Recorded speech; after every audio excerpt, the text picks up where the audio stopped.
Death May Surprise Us, a thriller in 6 episodes by Ted Willis. Dramatized by him from his novel of the same name. Part 1, The Fortune Teller. Starring Leslie Sands as Jack Stoddart, Mary Wimbush as Jess Stoddart, and Cyril Shapps as Victor. Death May Surprise Us.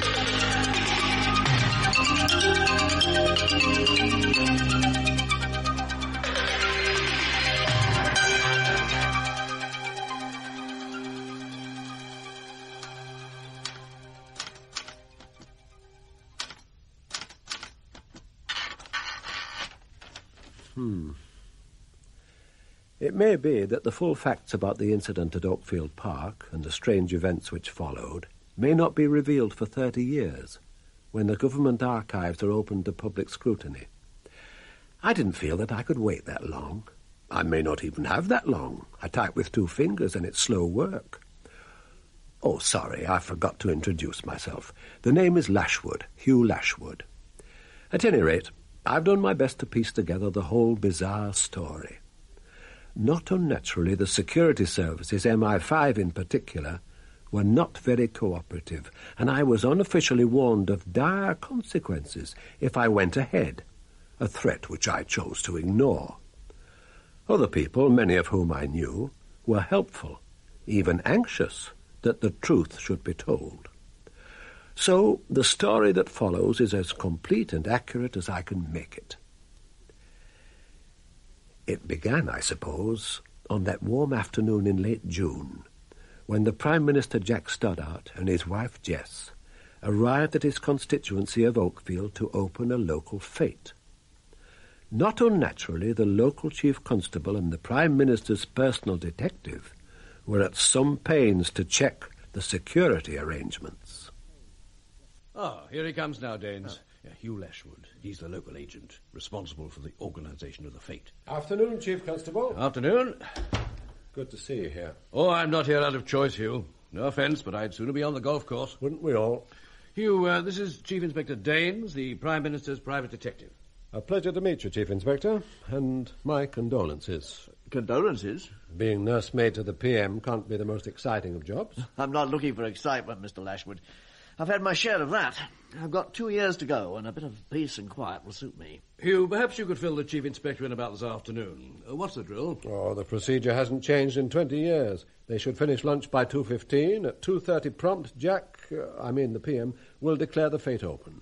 After that, he'll make a tour of the various stalls and sideshows. You mean he'll be out there with the crowd? You don't need to concern yourself on that score, Chief Inspector.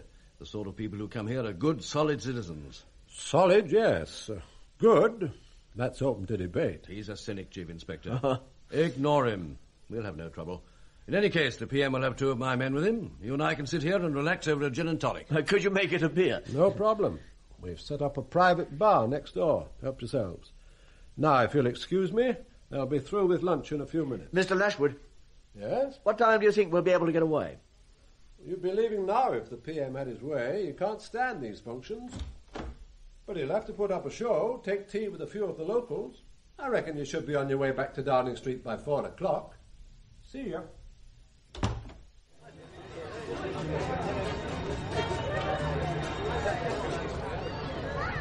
Friends, ladies and gentlemen, could I have your attention, please? Ladies and gentlemen, your attention, please. Thank you.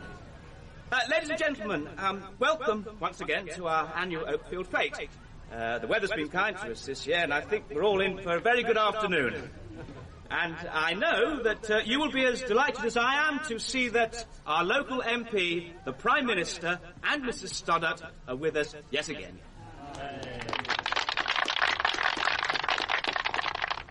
Prime Minister, we all know, or we can guess, what a heavy burden lies on your shoulders and what a busy schedule you have to follow.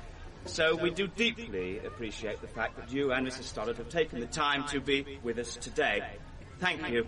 May I now ask you to say a few words and formally open the fete. Thank you. Thank you. And thank you, Simon, for those kind words of introduction. You spoke about my schedule. It is pretty punishing, I admit that, but I can tell you frankly that this event, the annual Oakfield Fete, is one of the highlights of my calendar, and it would take a couple of packs of wild horses to keep me away. And I know that my wife, Jess, feels exactly the same way. Oh, shut that damn window, Stu. I've heard enough. All right. Now, I'm sure you don't want to hear it. That's better. When a politician says he's going to be brief, you can take odds he'll yak on for 20 minutes. Pour me the rest of that bottle, will you? You don't need a secretary. What you need is a barmaid. Now, don't be cheeky, lass. You're too young to be cheeky. Here we are. Thanks. The truth, Sue, the real truth is not that you're too young, but that I'm too old. I can remember too much. I can remember when the Prime Minister and I were young comrades together, full of dreams and ideals.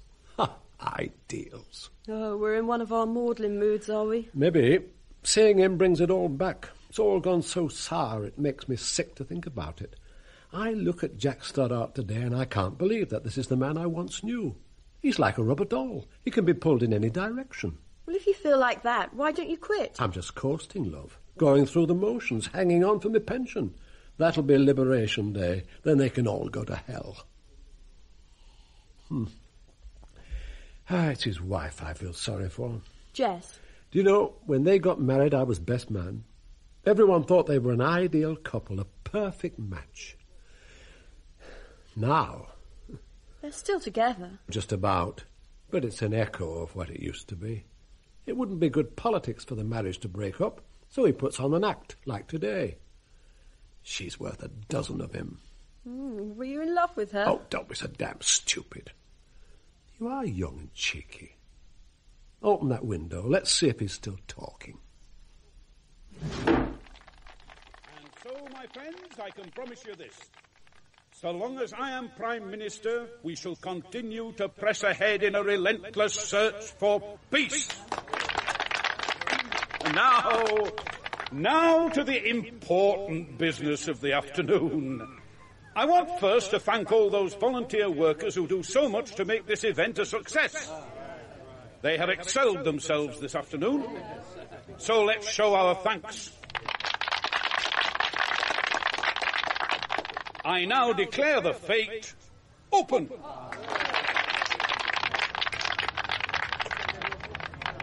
Thank you, Prime Minister. Would you like to make a tour of the fete now? Yes, of course. Excuse me one moment, though. I just want a word with my wife. Oh, yes, of course. Jess, have you got a moment? Are you all right, Jack? Of course I'm not all right. Have you got my tablets? No, I didn't think to bring them. I might have known.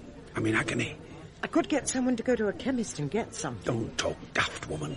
Let everyone know I've got a dicky stomach. The gossip writers would have a field day with that.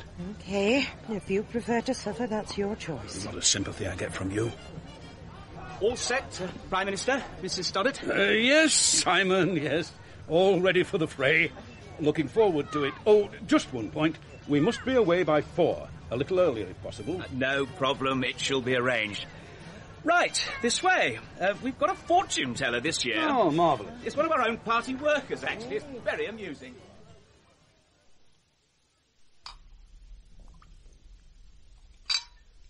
None of my business, Mr. Lashwood, but don't you think you've had enough? You're right, it is none of your business. But if it's any consolation to you, young Susan, there's one thing I've learnt in the course of a long, varied and totally unsuccessful career. My capacity. I know to a quarter of a pint how much I can drink without falling over. And as you see, I'm still on my feet. Congratulations. What do you make of that fellow Sharp? Sharp? George Sharp, the one who's doing the fortune-telling. Oh, I don't really know him. He's a hard worker, I'll say that. Gone to a lot of trouble this afternoon. Do you know, he's actually got hold of a real gypsy caravan. I must go over later and take a look. What made you ask about him? I don't know. I suppose because he seems too good to be true. How do you mean? Well, he's been a member of the party how long? 6 months? He spends almost all his spare time canvassing or doing other jobs for us, yet I know no more about him now than when he started. I mean, well, most youngsters are like you, pretty left-wing, and you let us know it, but I couldn't for the life of me tell you where young Sharp stands. He is English, I suppose. Well, Sharp is a fair old English name, wouldn't you say? That's no criterion. I once knew a Lithuanian Jew called Carruthers, and I knew a Pole who went to speech training and eliminated his accent. At the end of the day, he spoke perfect English. The only trouble was, it was too perfect, know what I mean? Yes. It had no real character. George Sharp speaks rather like that. Does it matter? No, it's just that I like to place people. And him, I can't place.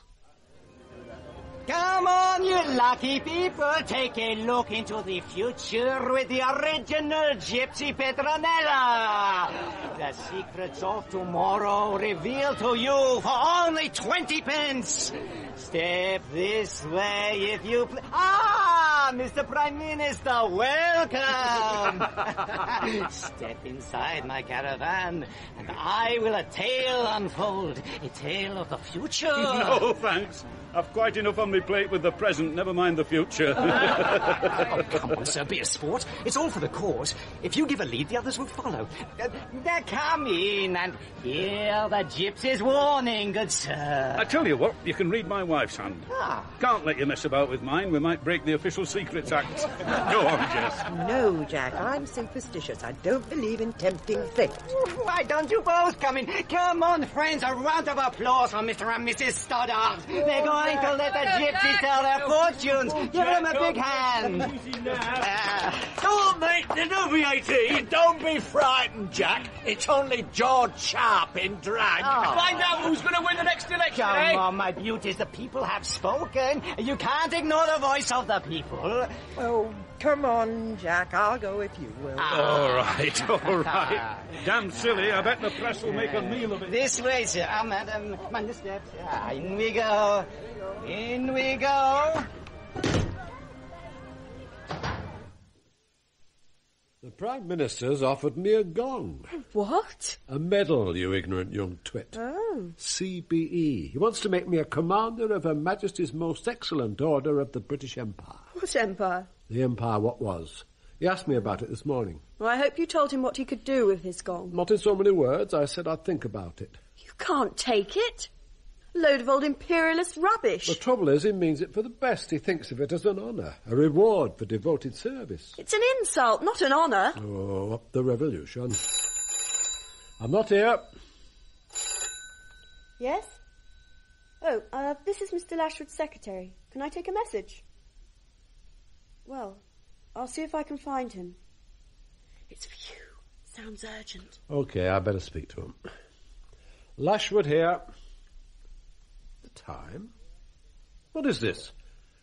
Well, I'm making exactly 2:46. Who is that speaking? Listen, if this is your idea of a joke. Now listen. Hello? Hello? He hung up. Where's the Chief Constable and the Prime Minister's private detective? Well, last time I saw them, they were in the bar next door. What's wrong? Chief Constable, Inspector, could you give me a moment? What is it, Hugh? I've just had a phone call. Could be a hoax, a nutter of some sort. What to do with the Prime Minister? I don't know. It was a man's voice, foreign accent. He said to clear the crowd well away from the fortune-teller's caravan. There's a bomb in there, he said, and it's time to go off at 3 o'clock exactly. Is the PM still out there? As far as I know. Hell's bells, I'll get him out pronto just in case. It must be a hoax. Oh, better safe than sorry. Get to that damn microphone and tell everybody to clear the field. Keep it as low-key as possible. We don't want to panic. Will do. Constable! Constable! Sir? Where is the Prime Minister? May I ask, sir, why... The Chief Inspector detained. I'm on assignment to the PM. Oh, sorry, sir. The Prime Minister and his wife are in the caravan over there. They went into... Yeah, come on! All right, sir. Ladies and gentlemen, attention, please. Could I have your attention? Quiet, please. Would you stop the carousel, please? Can you hear me? The people running the roundabout, would you stop the organ, please? Thank you. Ladies and gentlemen, I'm broadcasting this message on behalf of the police and with their authority. They ask that you leave the park at once.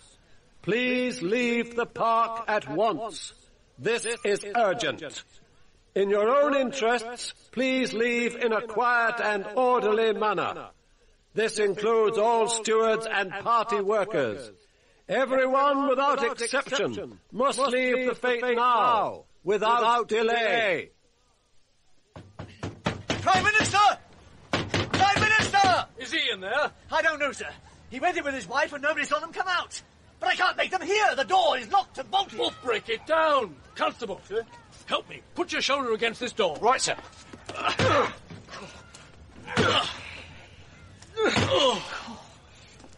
Yeah, it's no good. How long have we got, Chief Inspector? 3 minutes. Quick, give me a hand with the top of that trestle table. Now, we'll use it as a battering ram. Now, clear all that junk off. Right. Now, all together now.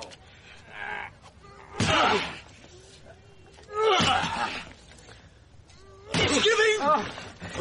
Come on, one more time.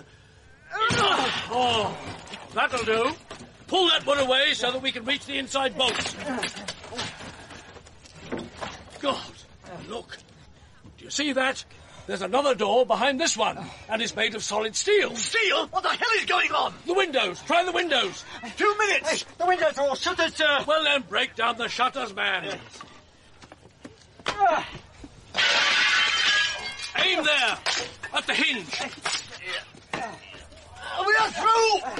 Prime Minister! Prime Minister! I'll go in there, sir. No, it's my job. Give me a leg up. Wait. Now, there's only a minute to go. No, give me a leg up, I said, Constable. Once I'm through, back off to a safe distance. Right. Here we go. Come on, Constable. Back off. Get down. Cover your head.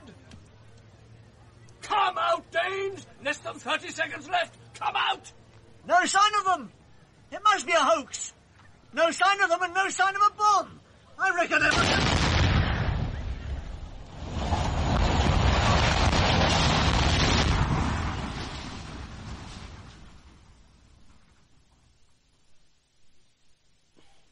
God, you've been hit, Harry. The blood, your face. Oh, it's nothing. I caught a bit of flying glass. What about Inspector Danes? He was inside with a bomb went off, poor devil. My God. Didn't stand a chance. Where the hell is my inspector? Ah, Wiley. Crikey. Are you all right? Yes. Now listen, Wiley. I want you to get on to County HQ. Tell the duty officer to send 20 men here at once. I've done that, sir. What did you tell them? There had been an explosion. Did you say that Chief Inspector Danes had been killed? No, sir, I didn't know that. Killed? It's tough, he was a good bloke. I told HQ to put out an immediate alert and operate procedures for a major emergency. Right. When the extra men arrive, I want this area, the whole field, cordoned off. Nobody must be allowed through without my authority. And nothing is to be touched. Understood? All correct, sir. Chief Constable, could I ask you... Who are you? Press, Hemmings, County Times. I just want to know... Inspector. Sir. Have this gentleman and other members of the press escorted to the house. What about the Prime Minister and Mrs. Stoddart? What about them? Well, where are they? To the best of my knowledge, the Prime Minister and his wife left some time ago to fulfill another engagement. But no one saw the PM leave, sir, and his official car is still in the drive. Inspector, get this man off my back. Sir.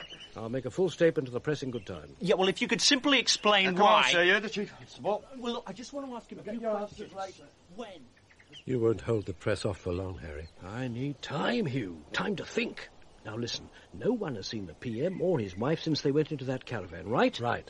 Danes got in through the window about 20 seconds before the explosion. He called out that there was no one there. He couldn't have missed them. 2 people in a caravan that size. Not 2, 3. There was the young man who dressed himself up as the fortune teller. George Sharp, of course. He went in with them. Exactly. And if he wasn't blown up, and there's no reason to suppose he was, then he has vanished with the others. Vanished? What other word could you use? Chief Constable, this lady would like to ask you Inspector, about I said nobody. This is Miss Julia Hammond, the Prime Minister's private secretary. Oh, I see. I'm afraid there isn't much I can tell you, Miss Hammond. I have to know about the Prime Minister. You must understand that. When did you last see him? When he left the platform and began his tour of the fete. I went to make some calls to London. And you haven't seen him since? No. Is it possible that he and his wife just quietly slipped away? Mr. Lashwood, you know it's quite impossible. Chief Constable, were they in that caravan? No. We are pretty sure of that. Danes got in through... Chief Inspector Danes? Was he hurt? He was killed. Oh, that's awful. Who would... I mean... It was a trap. And the Prime Minister and Mrs. Stoddart walked into it. A trap? The door was locked behind them as they went in. And not only that, a second door, made of steel, was also closed behind them, presumably to stop anyone breaking in. The heavy shutters at the windows were locked in place. Now, why take all those precautions to stop other people getting in? Or to stop the Prime Minister getting out? I don't understand. Work it out for yourself, Miss Hammond. The Prime Minister and Mrs. Stoddart did go into the caravan. There are 100 witnesses to that, more. No one saw them come out, yet they were not there when Chief Inspector Daines broke in. So, there are two possibilities. Either they did manage to slip away without being seen... With respect, that's ridiculous. Why would the Prime Minister want to sneak away like that? Perhaps he got fed up with being Prime Minister and decided to chuck it. Mr. Lashwood, this is not funny. No, I'm sorry. We agree. It is highly improbable, almost impossible, that they could have gone off without a word or without being recognised. And the second possibility, Chief Constable? They have been abducted, kidnapped. Oh, but surely that's equally improbable. Are you seriously suggesting that they were overpowered in some way and then whisked off in full view of hundreds of people? It's not possible. Right, so there's only one logical answer. They went into the caravan and they were taken out before the explosion, and they were taken out secretly, so as not to be seen by the crowd. Well, that's it. There must have been another exit. At the back. The caravan was backed up against that wall. It was parked about here. Part of the next stall has been blown against the wall. Give me a hand with this timber, will you?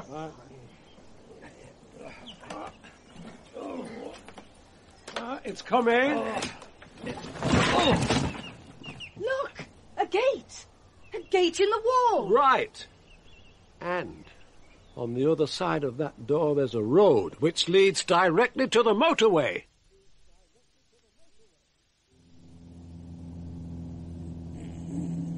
Ah, I see you're awake, Mr. Stoddart. What? Who is that? You wouldn't expect me to tell you that now, would you? Is that why I have this blindfold on? You're afraid I might recognize you? Mr. Stoddart, we are not afraid of you or anything about you. On the contrary, the boot, as they say, is on the other foot. Now just keep quiet and relax. These ropes, they're cutting into me. They're cutting off the circulation. Oh, we're in pain, are we? Never mind. Into each life a little rain must fall. Wait. Do you know who I am? Oh, yes. I believe I know who you are, Mr. Stoddart. The real question is not who you are, but what you are. What do you want? What's this all about? You will find out in good time. Where are you taking me? Where is this plane going? Questions. It's not too late. No real harm's been done so far. If you turn back immediately, I promise that I'll use my influence with the authorities to try and mitigate... Save your breath, Mr. Stoddart. There will be no turning back. Do you realize what you're doing? What you've done? You'll have the police, the security services, the entire country out after you. There'll be a national, no, an international outcry. They'll hunt you down wherever you go. Please, do not get excited. It won't help, I assure you. They'll find me. Wherever you take me, they'll track me down. God help you and your friends then. And what will they do when they've located you? Send a gunboat? The Air Force? Set up an invasion? You're taking me beyond the Iron Curtain. Is that the plan? The Iron Curtain. What an infantile phrase. And you think you'll find refuge there? Don't you believe it. Even in Eastern Europe, they'll never condone the kidnapping of a British Prime Minister. We shall see. Now, I think you'd better go to sleep again. What are you doing? Just something to help you relax. Don't try and struggle. We don't want to break the needle, do we?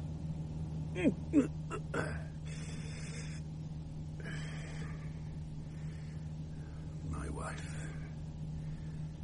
What happened to my wife? I wondered when you'd ask about her. Where is she? Fast asleep. Is she on this plane? How could we possibly separate her from such a devoted husband? Now, sleep. Sleep.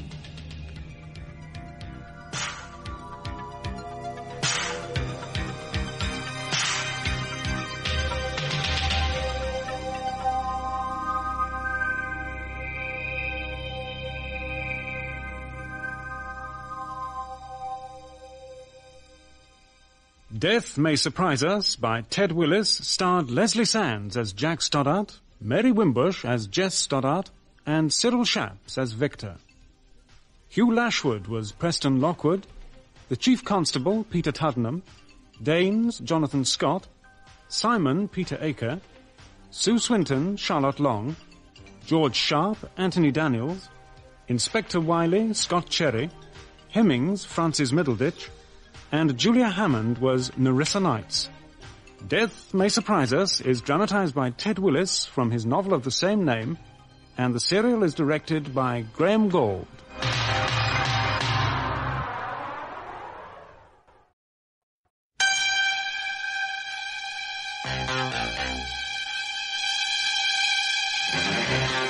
Death May Surprise Us, a thriller in 6 episodes by Ted Willis. Dramatized by him from his novel of the same name. Part 2, Westminster 1.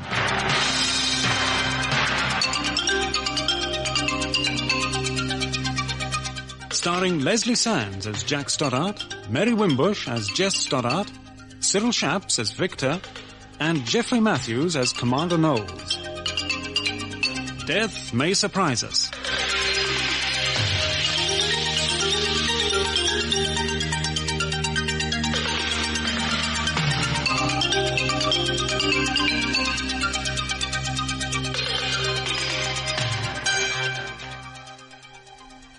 It was hard, almost impossible to believe at first, that Jack Stoddart, the Prime Minister of this country, with his wife, should be kidnapped in broad daylight, and that this should happen within a few yards of a huge crowd seemed to be beyond credibility. So much so that the first news bulletins made no mention of this extraordinary development. A senior police officer was killed this afternoon when a bomb exploded in the grounds of Oakfield House in Leicestershire, where the annual fete of the local Labour Party was in progress. A telephone message warning the organisers to clear the area was received some minutes before the explosion, and it was while trying to locate the bomb that Detective Chief Inspector Danes, aged 51, met his death. So far, no group or person has claimed responsibility. A massive police search is now going on, and we'll have further news in our next bulletin. Meanwhile, down in Whitehall, in the corridors of power, it was panic stations all round, or something pretty close. The nation usually closes down on Saturday afternoons, so the key ministers and officials, much to their disgust, had to abandon their leisure pursuits and head for an emergency meeting at the Home Office. Ah, Douglas. Sorry, I'm late, Home Secretary. No problem, we've only just started. What good works did we drag you away from? Cricket, actually, Home Secretary. Oh, good Lord, I hope you weren't batting. Luckily, no. Good. Gentlemen, this is Douglas Lamb, my principal private secretary. Hello. He's relatively new, so you may not have met him. Douglas, Sir George Owen, the Commissioner of Police, and Sir Maurice Jennings of 5. How do you do? Now, Douglas, first things first. See if you can rustle up some tea, will you? It might be difficult, Home Secretary. It's Saturday and all that. Could we get on, Home Secretary? Of course, Commissioner. Douglas, I'm sure you'll arrange something. Try your charms on one of the messengers, eh? Yes, Home Secretary. Now, where were we? Ah, yes. I was about to ask, can you be 100% sure? I mean, there's no possibility of error. We'd look pretty foolish if we started a hue and cry and the PM suddenly turned up. I spoke to the Chief Constable in Oakfield. All the evidence indicates a kidnapping, carefully planned and daringly executed. By whom? Morris, any thoughts? Not as yet. The IRA? Provisionals? Impossible to say until my experts have examined the bomb fragments. I doubt the IRA, not their style. The bomb, yes, of course. But this sort of kidnapping would be something quite new. Any reason why they shouldn't try a new tack? No. Well? An operation as complex as this, I'm pretty sure we would have got at least a hint of it from our inside contacts. Well, does anyone have any idea at all about this? I mean, about the objectives of the people behind it? We shall know that when they contact us. Do you think they will? That is the usual pattern. Well, suppose they simply kill him, murder him. No, that's not likely. Not yet, at any rate. Why so sure? If they'd wanted to kill the PM, they could simply have left him to be blown sky high in that caravan. No. Well, there's no point in sitting here playing guessing games. What is happening at Oakfield, Commissioner? I've sent in a team under Commander John Knowles. Good. The best. Did you clear it with the Chief Constable? He asked for Knowles. He went up by chopper, so he should be there at any moment. Commander Knowles! Good afternoon! This way, sir. The Chief Constable's up at the house, talking to the press. And that, ladies and gentlemen, is all I can tell you at the moment. Thank you. He's told us now. Chief Constable, may I ask you... No, you may not, Mr. Hemmings. I have no further statement to make at this time. You will be kept fully informed. Commander Knowles has just got his. Oh, coming. Thank you, ladies and gentlemen. Mr. Lashwood. Yeah? Ah, Bert Hemmings, ace reporter of the County Times, no less. Might I have a word? Well? What has happened to the Prime Minister? You heard what the Chief Constable said. Look, you're the agent here. When this is all over, when they've all gone, you'll still be here. And you'll need the goodwill of the local press. You don't seem to... Don't try that line with me, Sunshine. Don't try blackmail. It won't wash. I was here when you were still a leer in your father's eyes. I've survived so far without your help, and I reckon I'll be able to hang on a little longer. Mr. Lashwood, I didn't mean Goodbye, Mr. Hemmings. Right, gentlemen. Well, I won't keep you. And I won't attempt to tell you what needs to be done. You know that better than I. I shall be available at all times. Thank you, Home Secretary. Douglas. Home Secretary's office? Yes. Put him through. The Deputy Prime Minister for you, Home Secretary. Billy, I take it you've heard the news? No further developments. Well, that's it. Completely disappeared. No trace at all. Well, we've held off the press, but we can't do so for much longer. Well, as soon as you get back, we ought to issue a statement. Thank you. Good. Well, I can hold the fort until then. Emergency cabinet at 10 tomorrow morning. Sir? Fine with me. Hold on a minute, will you? My private secretary has just passed me a note.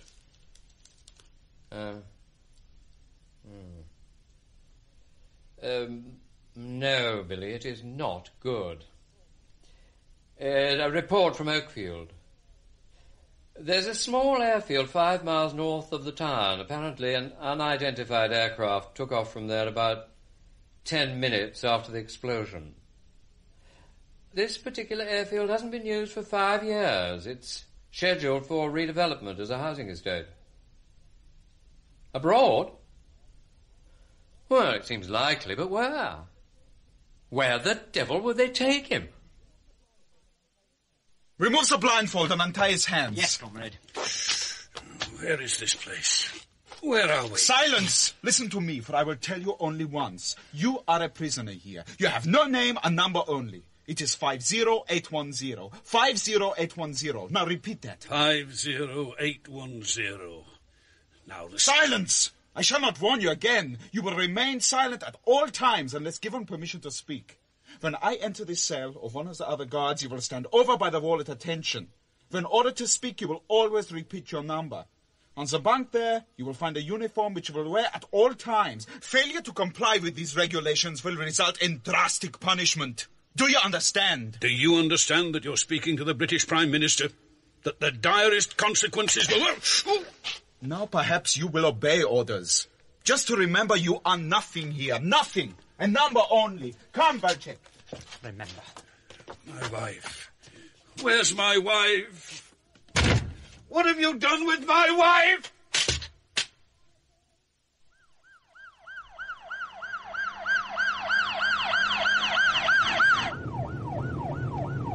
What's your name, Constable? Cook, sir. I make no criticism of your driving, Cook, which seems to me all it should be. But when you're driving me, will you do your best to remember that we are not on the television? This is not a rerun of the Sweeney or Starsky and Hutch. Sir? I think that Commander Knowles is referring to the siren. There is no need to have the damn thing blaring all the time. Oh, sorry, sir.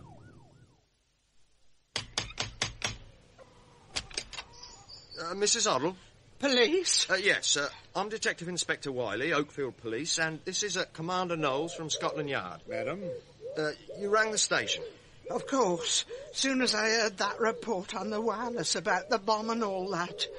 He should have rung, really. My husband, I mean. But he can be that cussed at times. After all, he saw the blessed aeroplane, not me. Ring the police, I told him, but would he? Oh, not him. He hates the phone, you see. Is your husband in? He's in the kitchen, messing the place up with one of his blessed models. May we see him? Don't see why not. Come through and I'll make you a cup of tea. Thank you, Mrs. Hoddle. My pleasure. Well, come on now, George. These gentlemen have come a long way to talk to you. Oh, I wonder, Mrs. Hoddle, would you mind if we had a word alone with your husband? No, I don't mind, but I warn you, you'll get nothing out of him on his own. He'll tell me what he won't tell other folk, you see. Still, I've got plenty to get on with. I'm going to tend the chickens now, George. While I'm gone, you talk to the gentlemen, do you hear? They want to talk to you. I said they want to talk to you. Oh, aye. See what I mean?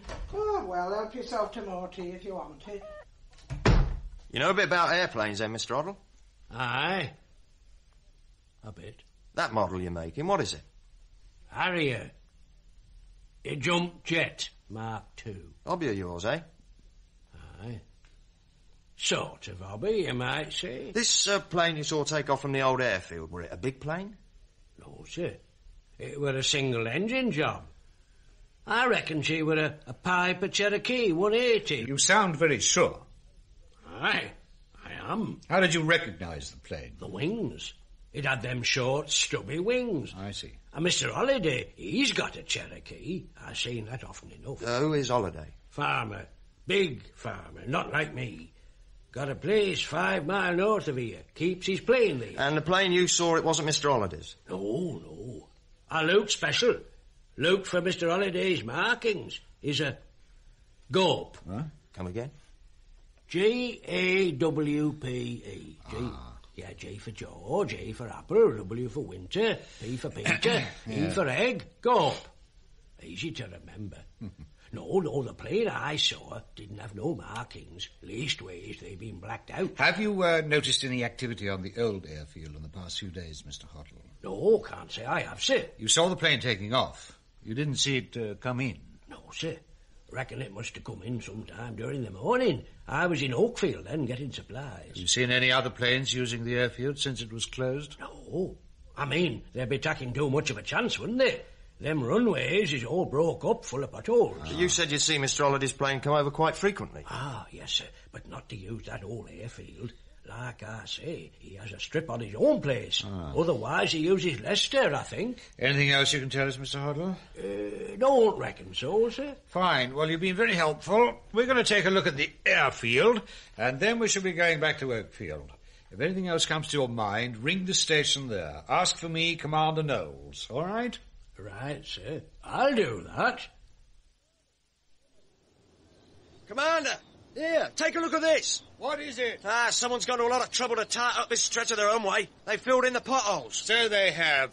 And they've marked the clear area with yellow paint. Must have been done in the last 3 days, sir. I checked with the county council. One of their surveyors was here on Wednesday. The runway hadn't been cleared then. Right. I want you to get a team to work right away. I want this runway gone over inch by inch. The whole field come to that. Anything particular to look for, sir? Well, what do you want, a diagram? Look for anything, man. Cigarette ends, anything. Paint tins, for example.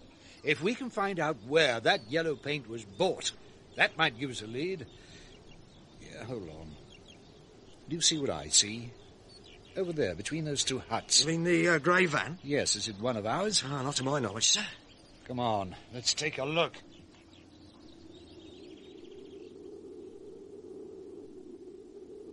Don't touch anything. I know better than that, sir. Sorry. Ford Thames 1500 weight. London registration. 4 or 5 years old. Probably nicked. Well, I'll have it checked out. Looks a mess inside. You wanted cigarette ends, sir. That ashtray's full of them. Now, that rolled up bit of paper on the driver's seat. Can you reach it through the window? Oh, I think so. Yep. Just a bit. Got it. Here we are. And what is it, sir? It's a handbill advertising the fete, but on the back, here. Look, now what do you make of that? Oh, figures. Now, wait. Yes, it could be. I reckon they're calculations about the wind velocities. Yes? Well, that must be it. The pilot of that plane must have sat in this van working out his flight plan. And those words underneath. I haven't a clue, sir. Foreign? Russian? Could be Russian or Czech. Yes, look, that word Praha, that's the Czech spelling for Prague. God, Czechoslovakia. Do you reckon that's where they've been taken? Good morning, Mrs. Stoddart. I said good morning, Mrs. Stoddart.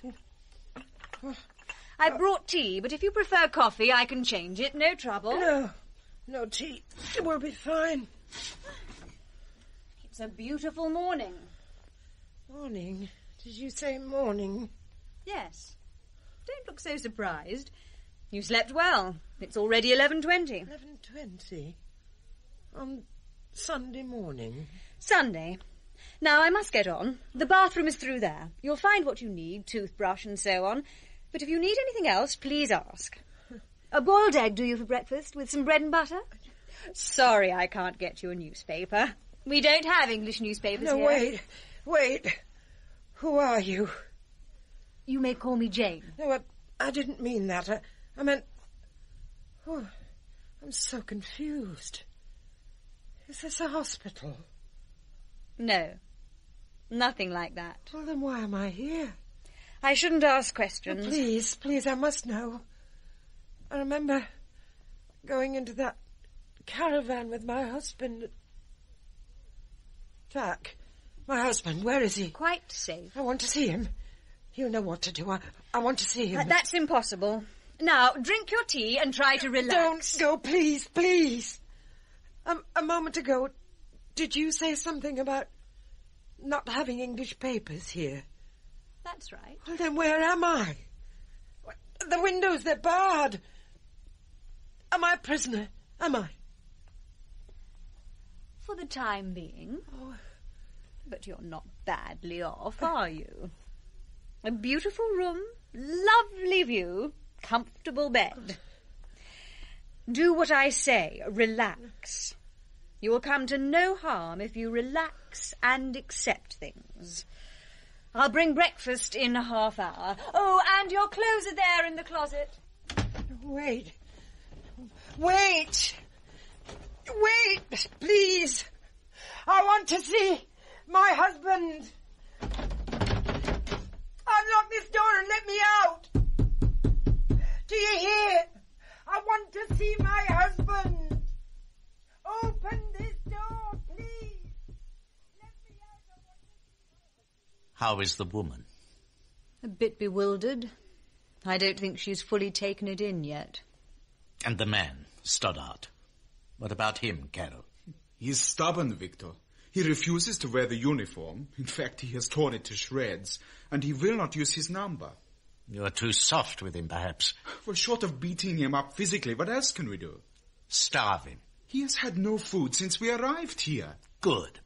Keep him hungry. And don't let him sleep. Visit the cellar, his cell, every half hour. Keep the pressure on. We have to weaken his resolve, make him feel disorientated, helpless. Mrs. Stoddart seems very nice, a decent woman. That's enough, Jane. We must be on our guard against pity or any kind of sentiment. We must not build any sort of personal relationship with either of the prisoners. We must be utterly ruthless if we are to succeed. Clear? Yes, comrade. Victor. Yeah? Suppose the Prime Minister had not entered the caravan. What would we have done? Is that what you mean? Yes. I mean, our whole plan was based on the premise that he would rise to the bait and going to have his fortune told. Well, suppose he hadn't. We would have prepared another plan and waited for another day, another opportunity. Exactly. But personally, I had little doubt he would enter the caravan. He cannot resist playing to the crowd, you see. When will you begin to interrogate him? Tomorrow, perhaps. We shall see. Victor. What is it, Valchik? The British government has just put out a statement. It was on the BBC a few minutes ago. What did it say? That the Prime Minister and his wife have disappeared in mysterious circumstances. Very mysterious circumstances. Was anything said about kidnapping? Yes. The statement hedges a bit.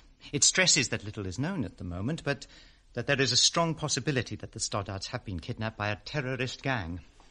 The Deputy Prime Minister has taken over, and a special committee of the Inner Cabinet has been set up to deal with the emergency. No mention of the plane? No. Good. So far, so good. So far, so very good. Gentlemen, this is Commander Knowles, who is in charge of the investigation. Commander, let me introduce Sir Maurice Jennings and Kevin Fraser. Commander. Thank you, Home Secretary. Good morning, gentlemen. Morning. Good morning. These gentlemen, Commander, as you've probably guessed, represent the two main arms of our security services. Sir Maurice is from 5 and Mr. Fraser from 6.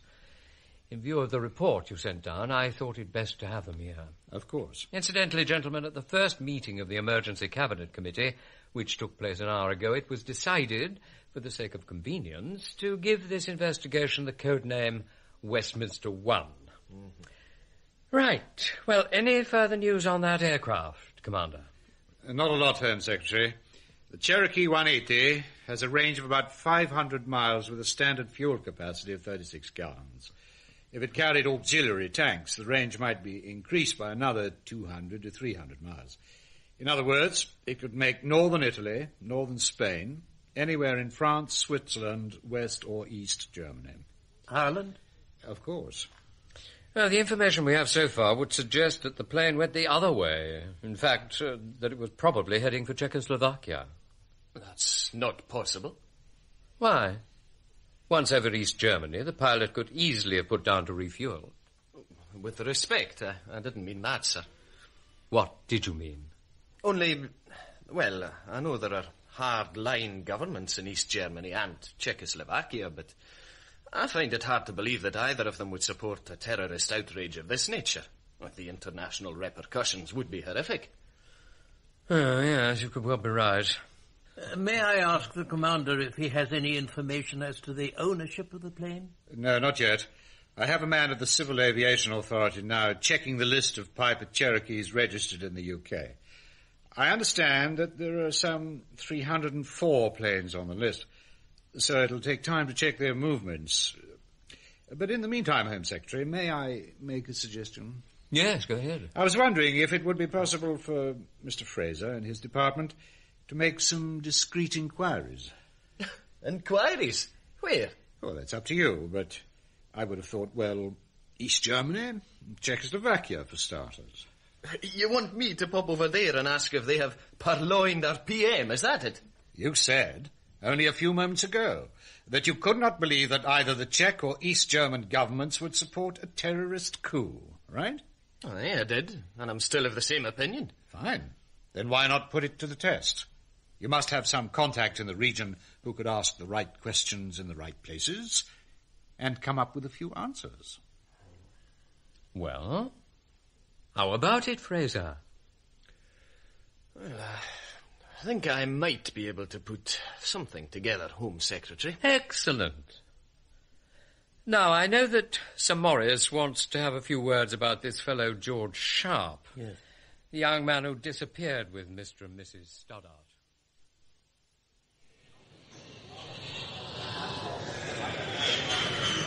Afternoon, Fraser.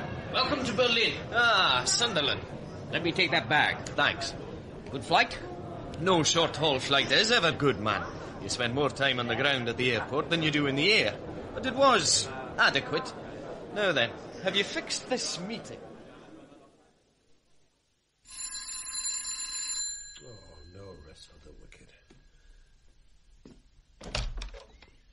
Mr. Lashwood? Yes?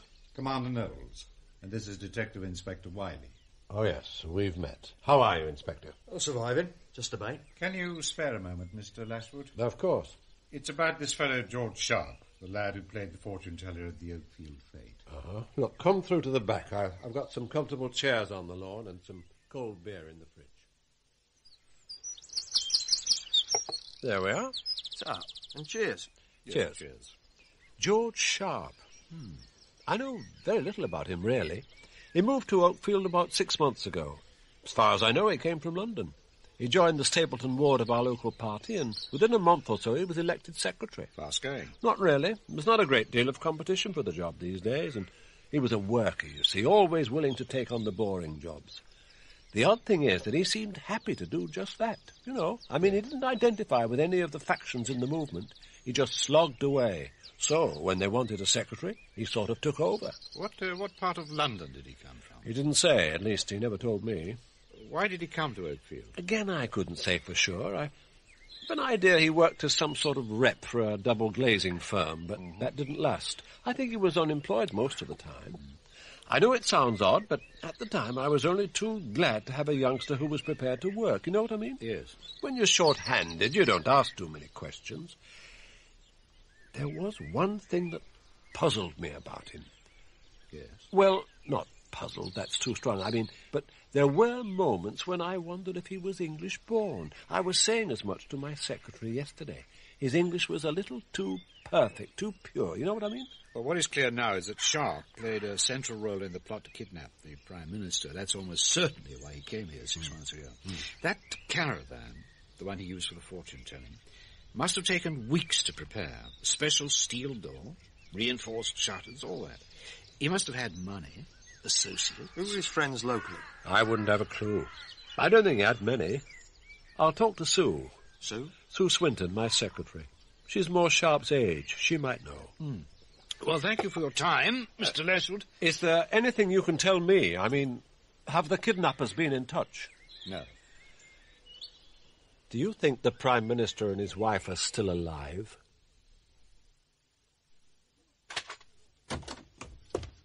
Prisoner 50810. You are wanted for interrogation. Move! Interrogation? Move, I said!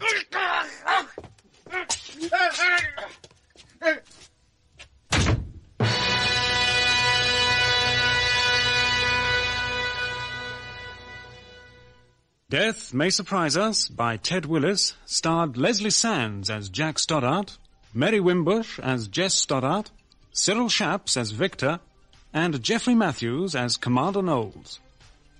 Hugh Lashwood was Preston Lockwood, the Home Secretary, Leslie Heritage, Sir George Owen, Henry Stamper, Sir Maurice Jennings, Lockwood West, Inspector Wiley, Scott Cherry, the Chief Constable and Mr. Hoddle, Peter Tottenham, Hemmings, Francis Middleditch, Carroll, Jonathan Owen, Valchik, Anthony Daniels, Mrs. Hoddle, Margot Boyd, Jane, Moyle Leslie, Kevin Fraser, Jimmy Chisholm, Sunderland and Douglas Lamb, Alaric Cotter, and the newsreader was Peter Donaldson.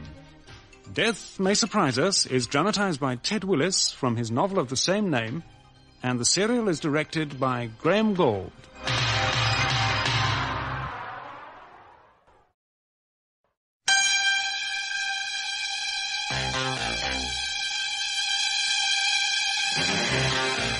Death May Surprise Us, a thriller in 6 episodes by Ted Willis. Dramatized by him from his novel of the same name. Part 3, The Anonymous Man.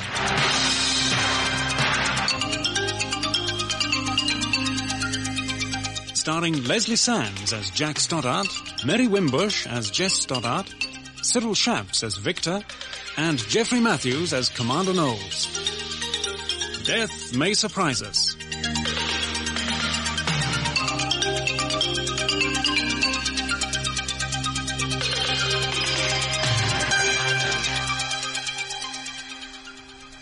Now the hunt was really on. At first, the news of the kidnapping of the Prime Minister and his wife had been met by a shocked, incredulous silence. But this was followed by a deep anger among the people at large, and by an almost unprecedented mobilization of the forces of law and order. Hundreds of extremists were rounded up and questioned. And because the evidence suggested that the victims had been flown out of the country, possibly to Eastern Europe, the security services began to make their own inquiries. Will this table be all right, Mr. Saunderland? Fine, Otto, fine. Sit yourself down, Fraser. Ah, thanks. 2 large scotches, Otto, please. No, not for me. It's a bit early. Rubbish. Neat for me, Otto, and I know Mr. Fraser would like 2 cubes of ice. No, really. I'll have a coffee, please. Black. Very good, sir. And bring a vodka on the rocks. Vodka? For our friend when he comes. 1 black coffee, 1 large scotch, 1 vodka on the rocks. You are known here, I see. Oh, I'm a popular figure in old Berlin. Actually, I like this place. I meet all sorts of interesting people here. I have no doubt. Can we talk here? If you don't shout. You know why I'm here, don't you? No, but don't tell me if it hurts. Is anything the matter? Oh, no. I just happen to be area controller. I just happen to have responsibility for all operations in this area. I get a signal from London telling me to set up a meeting between you and the East Germans, but nobody tells me what for. Fine. Okay by me. If the centre wants to play games, now fine. Don't get uptight, old chap. 1 large scotch, 1 cafe, 1 vodka on the rocks. Thanks, Otto. Bitte. Listen. I'm here because of the Prime Minister. Now, you must have guessed that. We have evidence which suggests that he and his wife have been taken to Czechoslovakia. Czechoslovakia rubbish. You dreamed up that one. Well, that's what I said. Nevertheless, I've been asked, ordered, to come and check it out. What the hell would the Czechs want with the British Prime Minister? Good question. To screw a few secrets out of him? Oh, he doesn't know many. Ministers only know as much as we choose to tell them. Hold on. Here it comes. The name is Eicher. Herr Dieter Eicher. Good afternoon, Mr. Sunderland. Ah, Herr Eicher, glad you could come. Will you join us for a drink? That is kind of you. A vodka would be most welcome. On the rocks? Oh, you remember. I never forget a face or the drink that goes with it. 1 vodka on the rocks. Your memory and your anticipation do you credit, Mr. Sunderland. Allow me to introduce Mr. Fraser of our London office. How do you do? I do very well, Mr. Fraser, but not so your good selves, correct? I don't understand. Oh, come now, Mr. Fraser. You have, how is the word?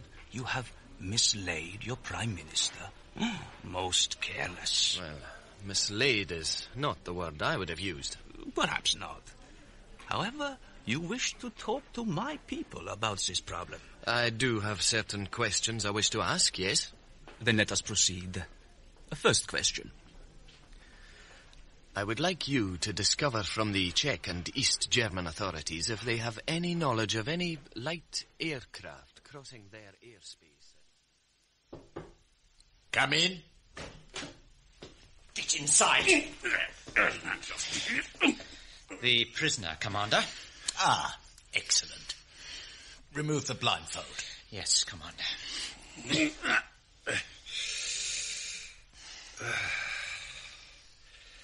Are you in charge? Silence! No, Volchik. Let him speak. I want to protest in the strongest possible terms. Yes, of course you do. But apart from the protest, are you all right? All right. I've been kidnapped, forcibly abducted to this country. I've been physically assaulted. I've had no food in 2 days, no opportunity to wash, nothing. And you ask if I'm all right. I was just trying to be polite. You are a guest, after all. I don't appreciate your humour, if that's what you call it. You must realise that I am known personally to the Prime Minister of your country. You are you? I cannot believe that either he or his government can be involved in this madness. I wish to telephone him at once. I demand to do so.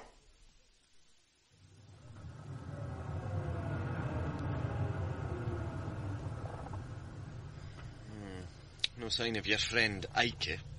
He'll be here, Fraser, don't worry. Is he reliable? He's an agent. What do you think? I mean, if he comes up with the answers to my questions, can we rely on those answers? Yes, utterly. Well, how can you be so damned sure? Because in this instance, he stands to gain nothing from lying, nor do his masters. Ah, here he is now. Herr Eicher, would you care to take a ride round the block? Thank you.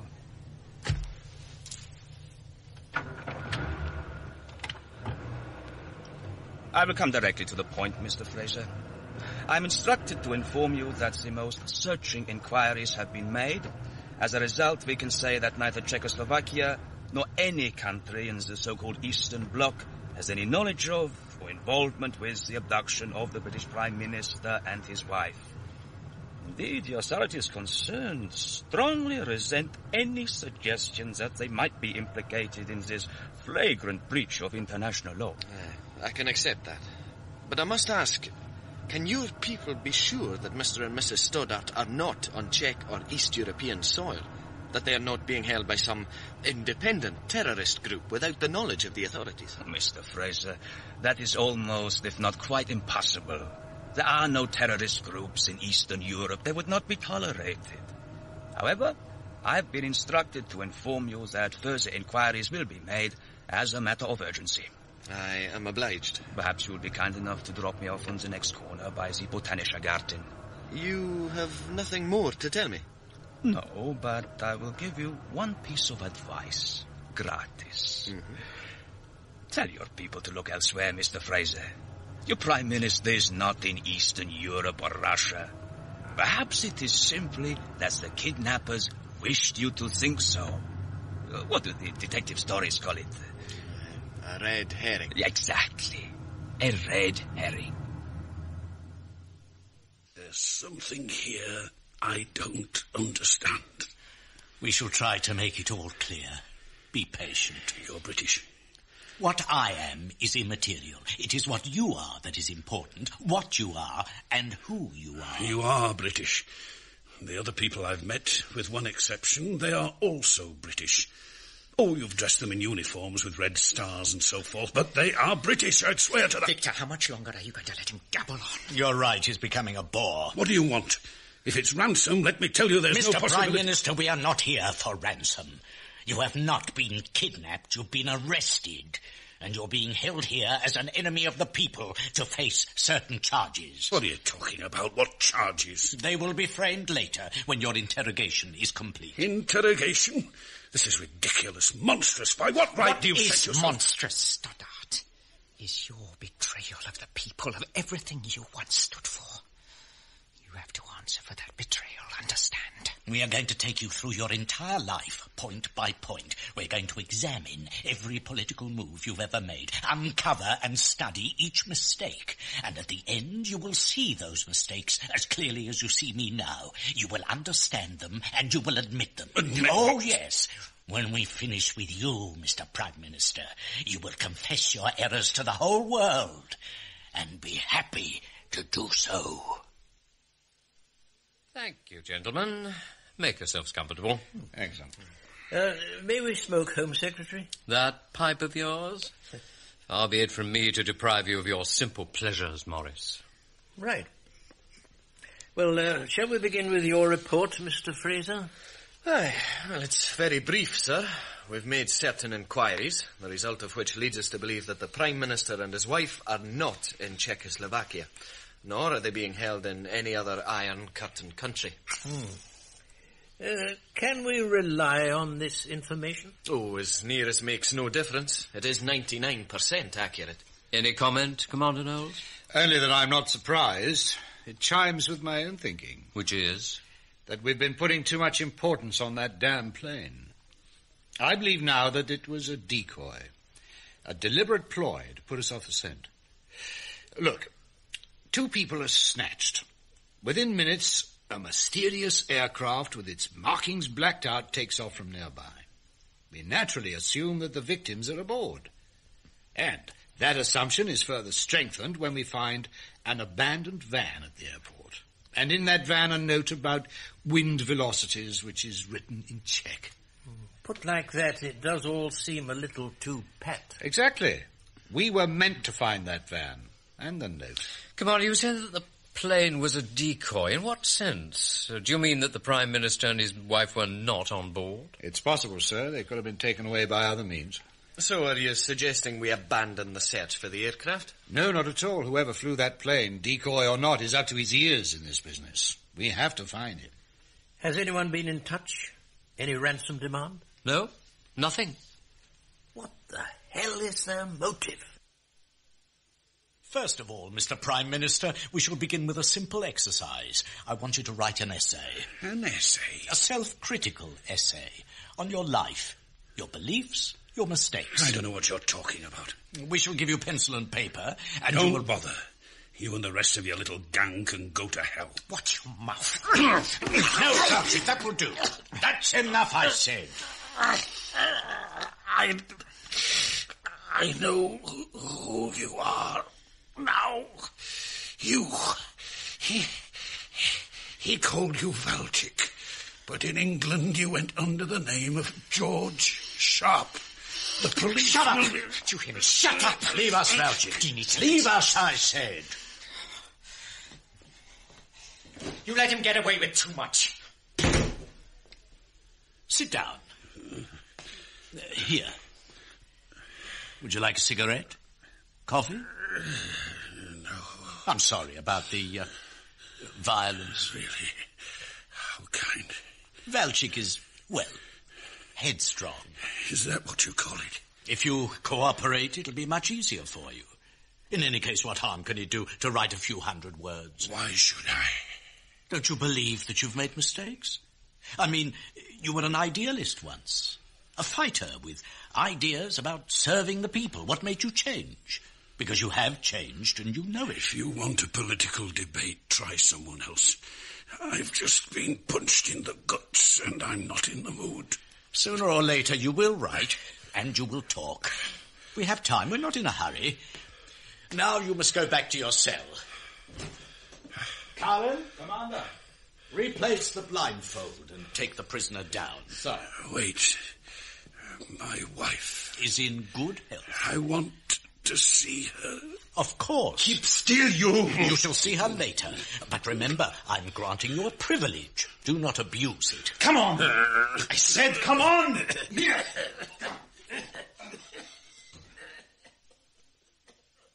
Well? Nothing. He's a stubborn old man. Did he ask about his wife? Oh, yes, he asked to see her, so I graciously gave him permission. Is that wise? Oh, yeah.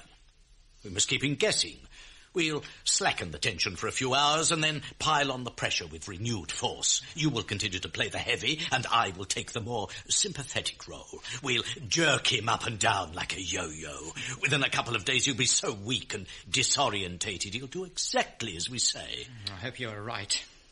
He's tougher than I thought. He's nobody's fool. You don't get to be a prime minister if you're a fool, Valchik. A rogue, yes, but not a fool. Smoking? I thought you'd given up that rubbish. I just felt the need. I mean, you have to have something, haven't you? Why? I don't feel the need, as you put it. You are hardly human in that respect. Oh, I'm glad to hear you say so. Well, I'm going to get some coffee. Oh, incidentally, we've delivered our first communique to the British government. It should give them food for thought and give us a little more time. A communique, Morris, a so-called communique.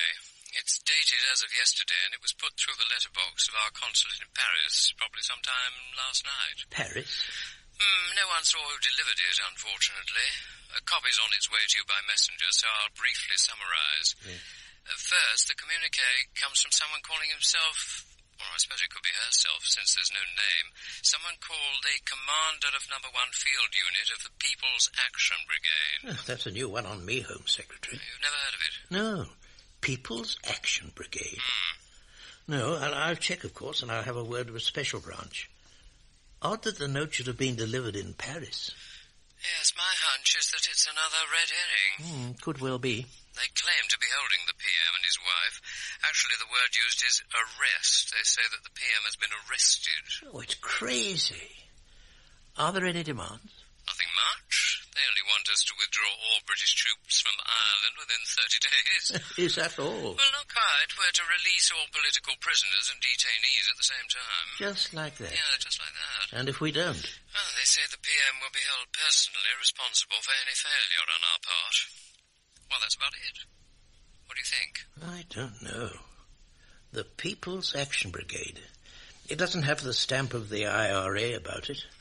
I'd say it was some kind of new extremist organization. But that's only a guess. Well, let's not rely on guesswork. You'll do the necessary in the way of inquiries. Of course. How do you intend to answer these people? Will you negotiate? No, I can't. All we've got is a blunt ultimatum. They haven't given us any contact point. And of course there's no question of acceding to their demands. The Cabinet took a decision 6 months ago that in the event of anything like this happening, a minister or a high official being kidnapped, no ransom would be paid and no other demands accepted, whatever the consequences. The consequences in this case might be pretty bloody. If they killed the PM... Morris, it was the PM himself who proposed the Cabinet resolution. God, poor devil. I wonder how he feels about it now. Good question. A very good question. They're taking a hell of a time to check out those planes, Wiley. Chase them up. I did that this morning, Commander. And? I've got the details here in a report from Detective Chief Inspector Watling. You're going to keep it to yourself, are you? Well, you haven't exactly been available, sir. I haven't exactly been sitting up... Never mind. Sorry, get on with it, then. Now, there are 304 Cherokees registered in the UK. Every plane on the list has now been checked out. 137 planes were grounded on Saturday, so they've been eliminated. 167 planes were airborne. Now, after checking with the air traffic control and the owners, a further 129 were eliminated, and that leaves 38. And of those 38... any one was in a position to put down at Oakfield at the relevant time. And for the time being at least, a further 31 of these have been eliminated. Leaving 7? Yes, and all 7 went to nominated destinations in Europe, and 5 of those have been accounted for. And then there were 2? Now, the first. Now, this was owned and piloted by Dr. Marvin Laird of Amersham in Bucks. Now, he took off for the weekend to visit friends in Liège. He had his wife and son with him, but there's no report of the plane landing at Liège or anywhere else. Has he got any form, anything known? No. Been in Amersham 16 years. Highly respected and respectable. So was Crippen before he took to murder. Now, the second plane belongs to Joss Poole. Joss? Am I supposed to know who that gentleman is? Sorry, sir. He's the pop singer. Quite famous. Now, he took off for Luxembourg with 2 girlfriends, and he didn't land there. 2 girlfriends? Some people have all the luck. Here, so, 2 planes unaccounted for. Well, it's possible they put down on a private strip without bothering to get clearance. It's illegal, of course, but, well, it can be done. This pop singer, you say, went for the weekend? No, sir, that was Dr. Laird, and... he hasn't returned? No, not when this report was written. Right. Now, tell Chief Inspector Watling to do 2 things. First, chase up Dr. Laird and the pop singer hard. Right, sir. The French police, Interpol, the lot. Yes. Next, tell him to run a second check, and a third, on all the Piper Cherokees that were airborne last Saturday. That's 167 planes. I know. I will do, sir. Driver, drop me off here and come back for me in 30 minutes. Wiley, you get back to HQ and talk to Chief Inspector Watling about the planes. Where will you be, sir? I'm going to see Lashwood, the fellow who organised the fete. We already have his statement, Commander, and we checked him out. He's clean. Yeah, that's the funny thing about this case. Everyone we talk to is clean.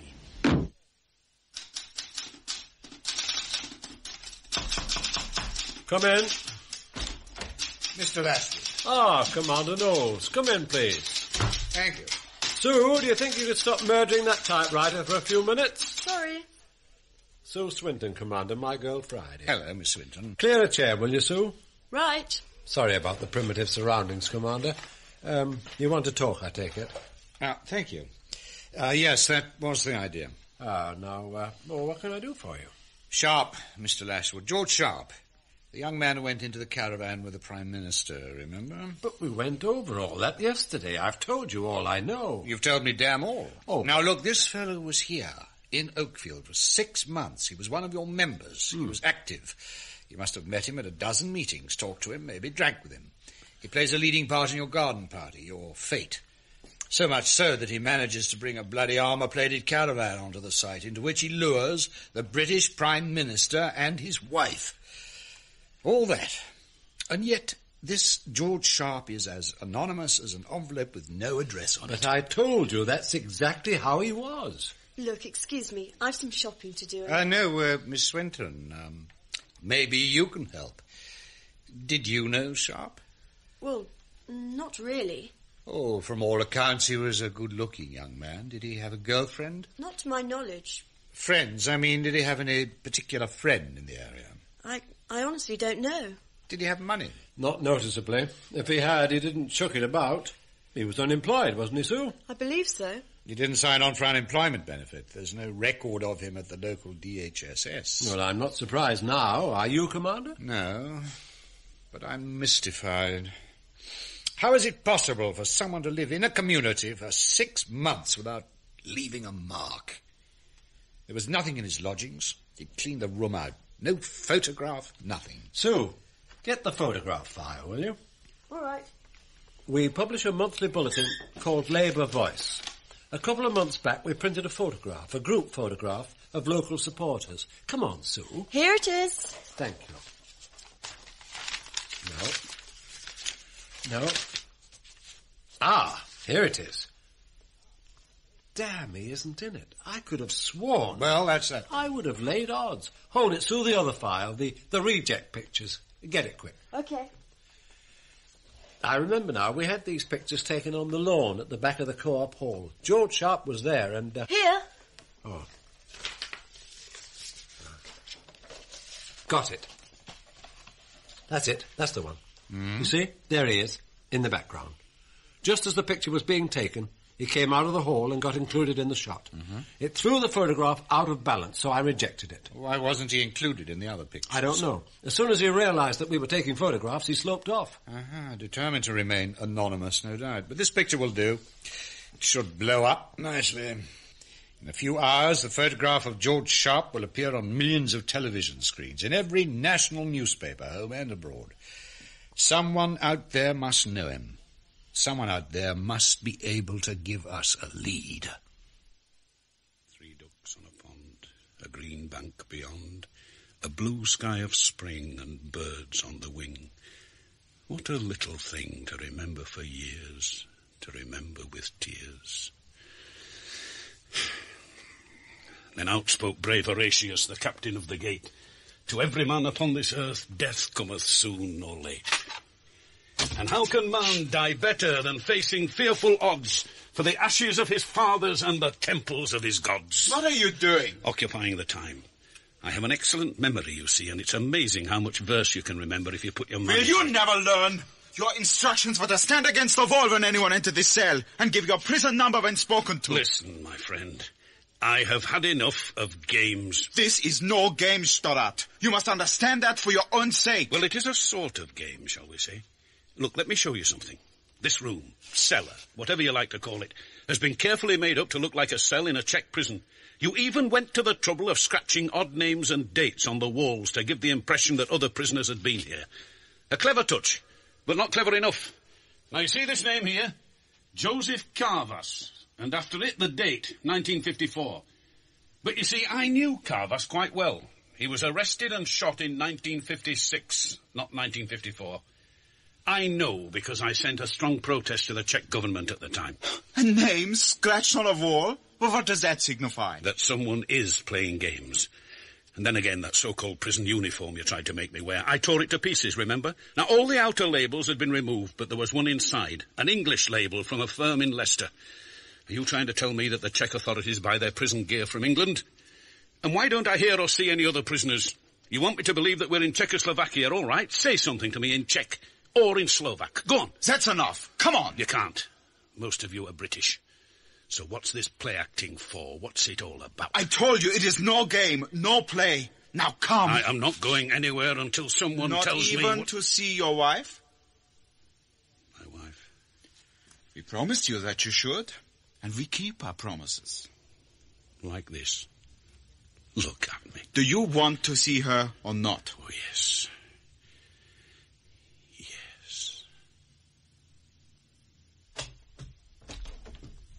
Here, let me remove the blindfold. Right. Very well. You have 15 minutes. Jess? Jess? Jack. Jack. Jack. Oh, Jack. Oh, Jack. Jess. Oh. Jess. Oh, Jack. Oh.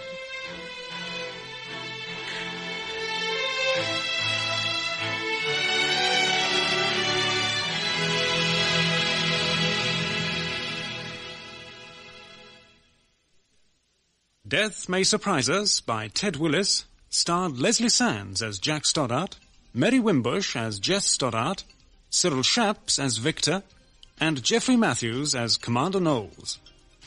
Hugh Lashwood was Preston Lockwood, Sunderland, Alaric Cotter, Kevin Fraser, Jimmy Chisholm, Iker, Peter Aker, Valchik, Anthony Daniels, the Home Secretary, Leslie Heritage, Sir Maurice Jennings, Lockwood West, Sue Swinton, Charlotte Long, Carroll, Jonathan Owen, and Inspector Wiley was Scott Cherry.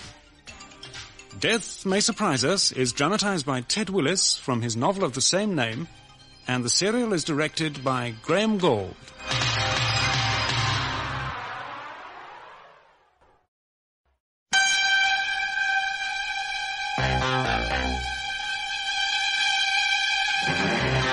Death May Surprise Us, a thriller in 6 episodes by Ted Willis.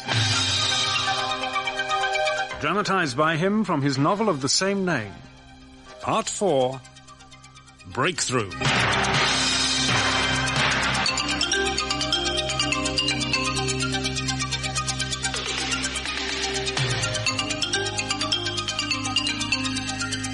Starring Leslie Sands as Jack Stoddart, Mary Wimbush as Jess Stoddart, Cyril Shapps as Victor, and Geoffrey Matthews as Commander Knowles. Death May Surprise Us.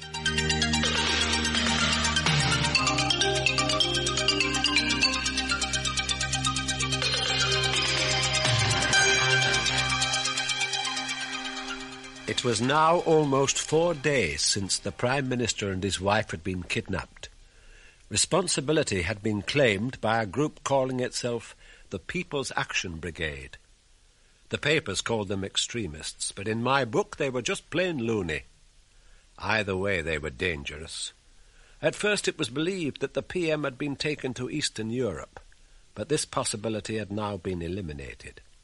The investigation team, under the leadership of Commander Knowles of Scotland Yard, had also managed to circulate a photograph of one of the key members of the gang. But that was about as far as they'd got. As the papers usually put it, progress was painfully slow. Meantime, after the initial shock of his capture, the Prime Minister, Jack Stoddart, was beginning to challenge his captors, and, for the first time, they allowed him to see his wife, Jess. Jack. Oh, Jack. Jack. Steady now, lass, steady. Are you all right? Yes, I'm fine. Fine, truly. The rum's nice and they've treated me well, but... Oh, God, what have they done to you? Nothing too serious. But look at you, your clothes, your face. My accommodation isn't quite up to this standard. They call it a cell. No washing facilities, no razor. Do you think a beard will suit me? Oh, no, don't joke, Jack. What about food? Not much. Potato soup, dry bread. Here, look. On the table, it's my breakfast. I've hardly touched it. Toast, butter, tea. Now you sit down and eat. No, we haven't time. They've only given me a few minutes. We can talk while you eat. Now, come on. I don't want it. I don't need it. All right. I could do with something. Jack, who are they? What do they want? God knows. And where are we? I don't know that either. They tried to make me believe that we were in Eastern Europe, Czechoslovakia, but I've exploded that one. But I mean, the girl said there were no English papers here, and I seem to remember being on a plane. We were meant to think that, but it was a fake. We were blindfolded. They probably played a tape recording of sound to simulate the interior of a plane. They've simulated a lot of things, like this place. It isn't a prison. Does this look like a room in a prison? Armchairs, a good bed, books, breakfast on a tray? No. No, I think we're in some sort of country house, and what they call my cell is a cellar. Where? Like I said, I don't know, but I have a hunch that we're in England. England? I don't think we ever left it. God, this toast is good. Oh, eat it all. Go on. Now, why should they want us to think we've been taken abroad? Partly, I suspect, to fool the British authorities, and partly to frighten us, to make us more pliable. What are they after? Ransom what? Not ransom. They're some sort of loony left group. They say that I've betrayed the working class. Oh, Jack. Maybe they're right. Don't talk like that. They want to put me on trial, make me confess my sins. They are mad. Well, enough of that. Where are you going? I've got a bathroom all sweet, would you believe? And I'm going to run you a nice hot bath. Jess, they'll be back soon. We have to talk. We can talk while you take a bath, and if they come before you're finished, they'll have to ruddy well wait, won't they? Right, comrades. Settle down. I've called you together to review the situation so far and to consider our next steps. Carroll, your report on the male prisoner. Well, he continues to be obstinate, defiant, you could say. Oh, he's no fool. He has realized that we are not in Czechoslovakia. I think he already knows that we are in Britain. Of course he knows, and shall I tell you why? Because we have been careless and slipshod. Worse, we've been weak and vacillating. Are you accusing me? I'm accusing everyone. For example, where is Stoddart now? He's with his wife. Exactly. The prisoner has been given compassionate leave to visit his wife. What rubbish! He should have been kept to his cell, forced to wear the uniform, made to feel like a prisoner. We should have piled on the pressure in order to break his spirit. You mean use more violence? Yes, if necessary. Listen, this operation has two aims, correct? Correct. And may I remind you that we've succeeded 100% with the first aim? We intended to cock a snook at the establishment, the police, all the power of bourgeois society by lifting their top man, their chief lackey, right from under their noses. And we have done it. We have done it. We have shaken them. It's true. You have to admit that, Valchik. So, 3 cheers. But what about our secondary target? We were going to take this Prime Minister of theirs, pin him to a board and dissect him. But what happens? We start to feel sorry for him and for his lady wife. Oh, that's not true. Not you so much, Victor. Oh, thank you. But Carol here and Jane. No, I've seen it in your faces. You're thinking, he's an old man of 60. He's the son of a miner.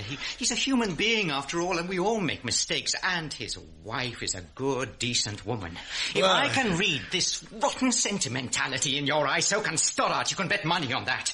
Why else do you think he's obstinate, defiant? Because he sees a weakness in you also. May I say something? You have the floor. I know it's stupid, irrational, but I can't take the violent bit. It's one thing to think of it as a political necessity, but to carry it out, to see it being done, no. And not just the physical violence, the other side too. Half starving the man, letting him live in filth. I can't take it. But we did discuss all this, Jane. I know, but there's a difference between theory and practice. I mean, like the wife, I used to think of her as a dull, smug old bitch. But she isn't really. Well, she's a nice person, a decent person. Oh, nonsense. And her husband hasn't given her much of a life. Right. Get into that water and have a good soak. You don't have a razor? I didn't think to bring one with me. Jess, you're a marvel. Say that again. Why? Only that it's a long time since...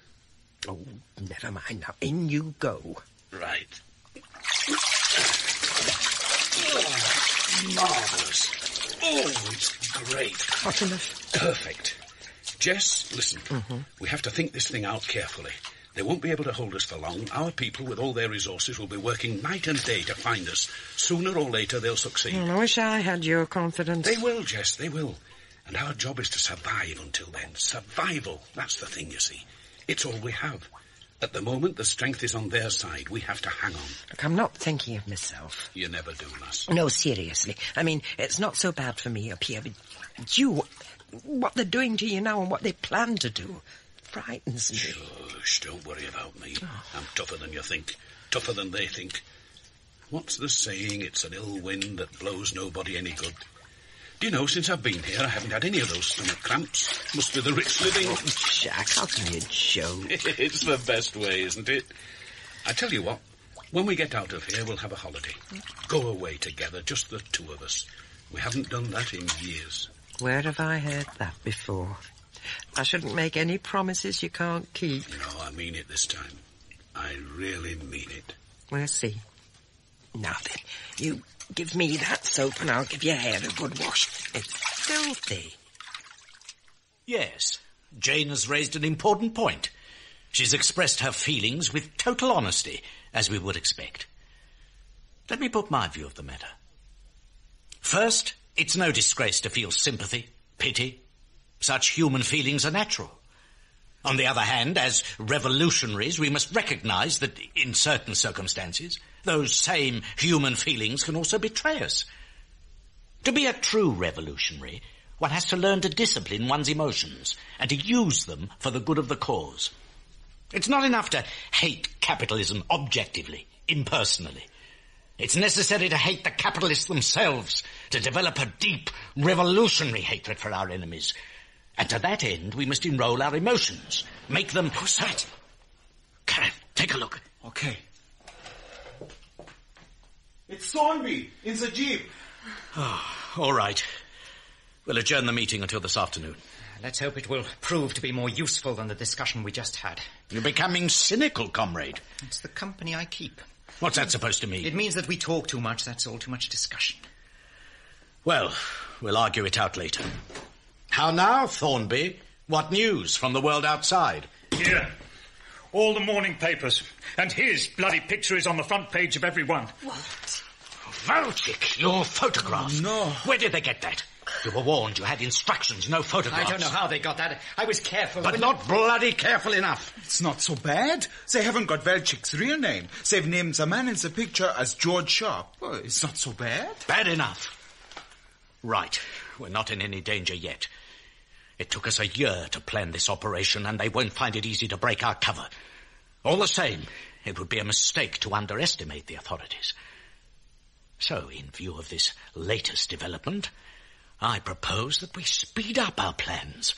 We'll send the government another communique, and we'll start tightening the screws on Stoddart. There we are. Yes, your hair's more or less dry. Thanks. Oh, I could have soaked in that bath for hours. You feel better? 1,000,000 times. They're here.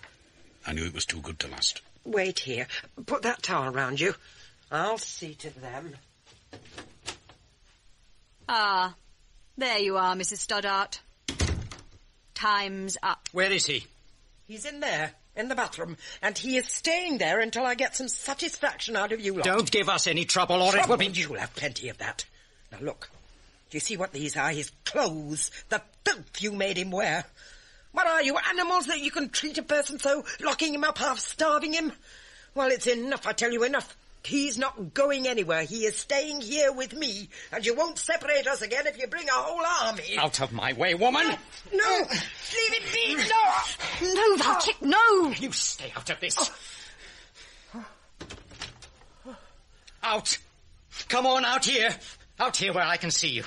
Now listen, I don't Jack, careful! By. He has a gun. Which I will use if necessary. There is no need Shut up! I know what is necessary. Yes, are you all right? Yes, I'm fine, you, fine. Madame Stoddart, get into that bathroom and stay there until you have our permission to leave. I have no intention. Mrs. Stoddart. Do as he says, lass. Remember what I said. Hang on, don't give up. Oh, Jack, look.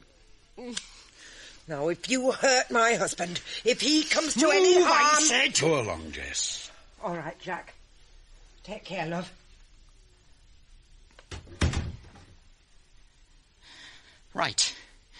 I see that you still don't understand us, Mr. Stoddart. You haven't lost your illusions of grandeur.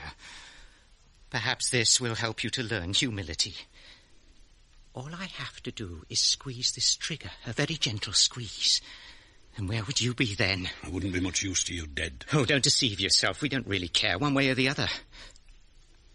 What's this then? Sweat.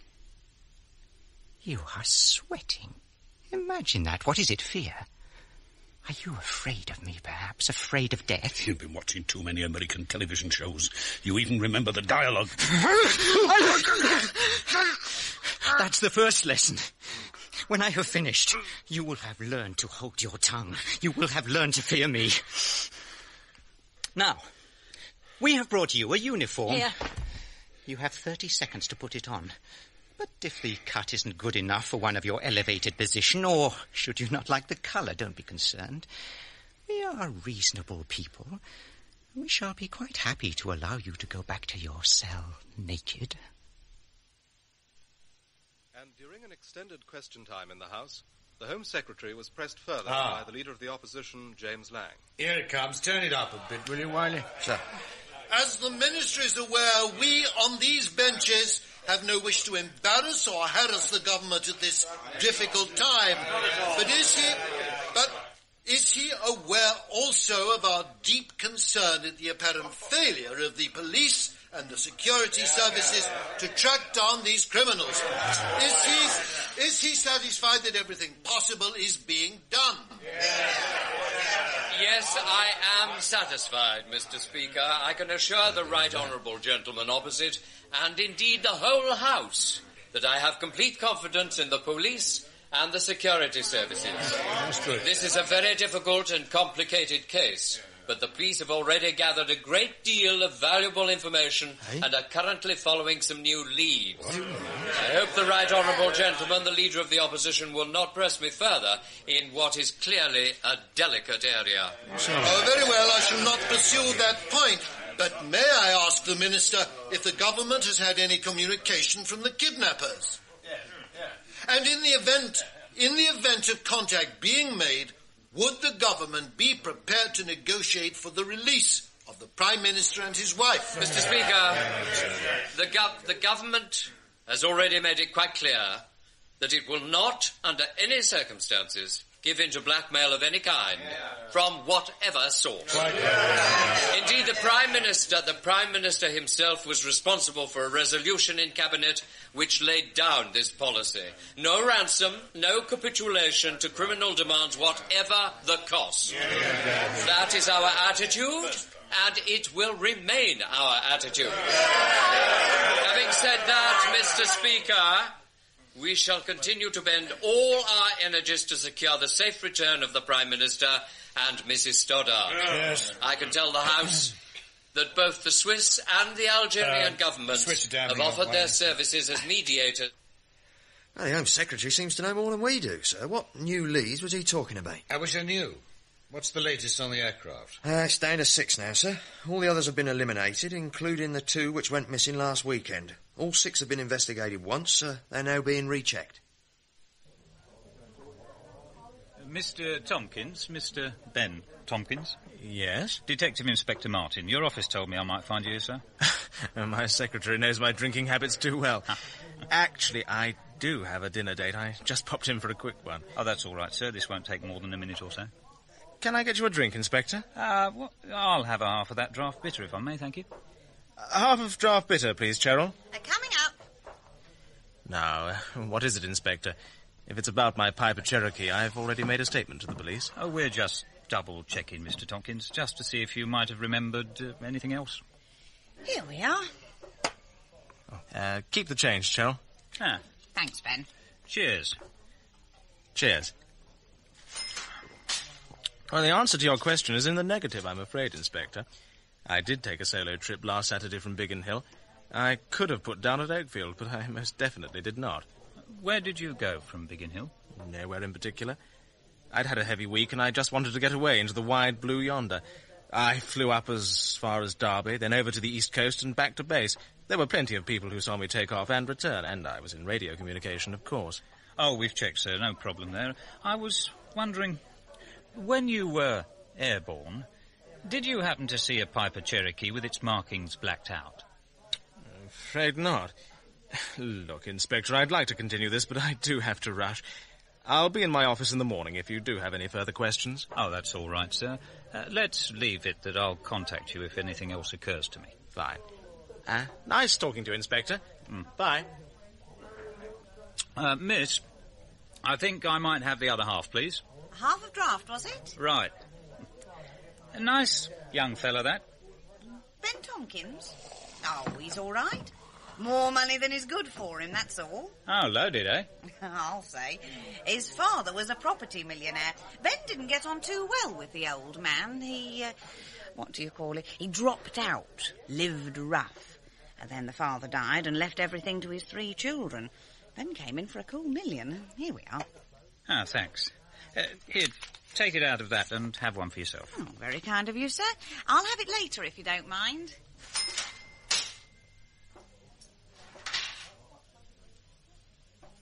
Your change. Oh, thanks. So, he came in for $1 million, did he? Could have been more.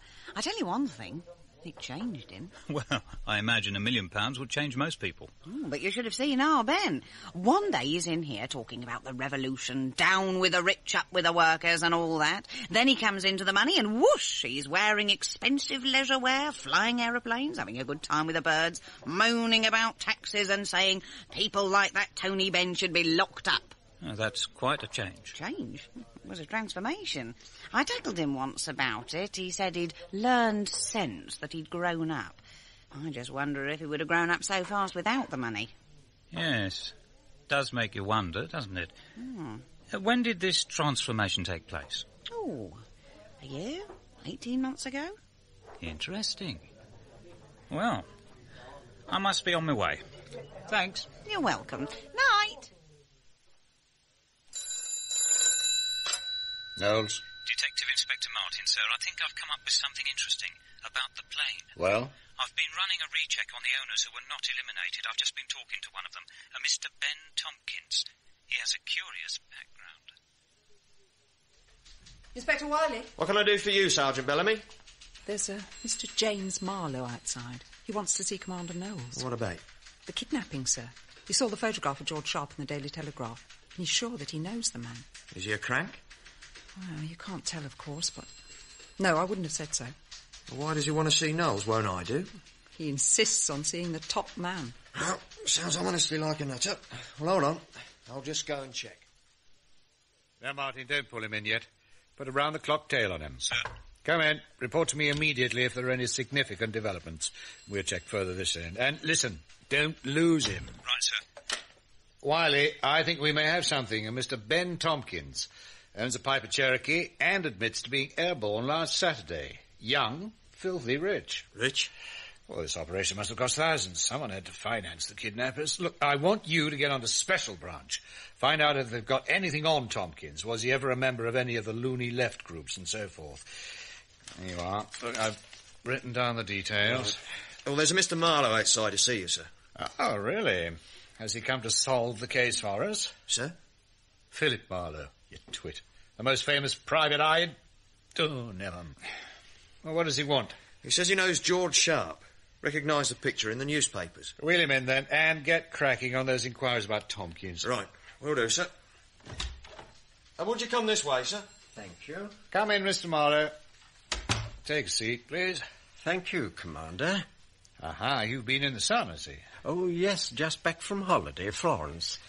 Now, my inspector tells me you think you recognise the picture of the man we want to interview. I don't think, Commander. I know. Well, that's definite enough. All the same, would you mind looking at the original photograph, just to make sure? We've had a number of false alarms, as you can imagine. Not at all. Here we are. Now, would you study it carefully? It's a group picture, as you see. I'm quite satisfied, Commander. That is the young man, the one at the back of the group. Did you know him? Oh, no, I didn't say that. I said I recognised him. Ah, I see. Let me explain. Yes. I have a shop in Brighton. Handicrafts, pottery, fine linen, prints, glassware, and so forth. It's not Harrods, mind you, but it gives me a living. Well, he came in and bought a cloth, a sort of tablecloth, a cheapish line, not my usual sort of thing, but I'd taken half a dozen of them as a favour to a friend. When was this? Almost 3 weeks ago, just before I closed up and went on holiday. Can you describe the cloth? Quite easily. It was blue, and it had a kind of zodiac design. Uh-huh. I don't know if you've ever been to a fortune-teller's, Commander, but it was the kind of cloth they might use to cover a table during one of their sessions. Would you take a look at this, Mr. Marlowe, please? Another exhibit. It's a piece of cloth which we recovered in Oakfield Park after the bomb explosion. Oddly enough, it was used by a sort of fortune-teller. Yes. Yes, you can clearly see the Capricorn sign and part of Virgo. Oh, I'd be willing to swear that this came from one of my cloths, yes, indeed. Do you trade under your own name, Mr. Marlowe? Of course. Odd. You're not mentioned on this list. Yes? These cloths were made in Hong Kong. We traced the UK distributors and they gave us a list of their retail outlets, and you're not on it. Hong Kong, you say? Oh, that's most distressing. I was assured that the cloths were British. I don't like to be deceived. Where did you get your supply, Mr. Marlowe? As I said, from a friend. He has a shop rather similar to my own, though on a smaller scale in Cheltenham. Aha, is this it? Pip's Art and Hobby Shop. That's it. By Jove, you chaps have certainly done your homework. Pip had foolishly taken a stock of these cloths and couldn't shift them. I offered to take 6 and see what I could do. Your friend Pip didn't mention this when we spoke to him. You've spoken to him? Well, I never. Oh, he wouldn't have remembered. He's a real scatterbrain. Confidentially, I don't think his business will survive much longer. Yes. He's no head for it, you know. Yeah, right. Now, let's get back to your shop. Did this young man say why he wanted to buy the cloth? No, I'm sure he didn't. How many other customers did you have that day? Goodness, that's a question. I could look it up. I keep meticulous records. Yeah, at a guess. At a guess, 20. Oh, no, it was a Saturday, so it would be nearer 30. 30 customers, and it was over 3 weeks ago. Why should you particularly remember this one person? Well, partly because I sold him that particular cloth. It was the only one I'd managed to move. And partly because of the girl. Girl? What girl? Didn't I say? No, you didn't. Oh, well, he had this girl with him.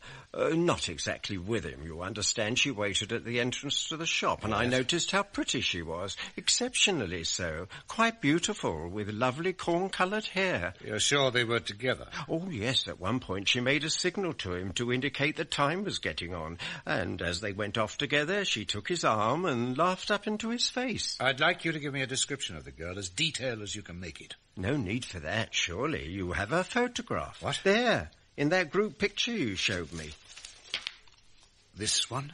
That's it. There she is, in the foreground, to the left. She's beautiful, isn't she? Thank you, Mr. Marlowe. Wiley? Sir? Lashwood's secretary, Sue Swinton, I think her name is. She could be involved in some way. God, and she's been sitting there under our noses. You want me to pick her up, sir? No, I said she could be involved, not that she was. Still, I'd like to talk to her. Get the car organised. You know, Wiley, I've been wrong before and I could be wrong now. But I have a feeling that we are at the beginning of the breakthrough.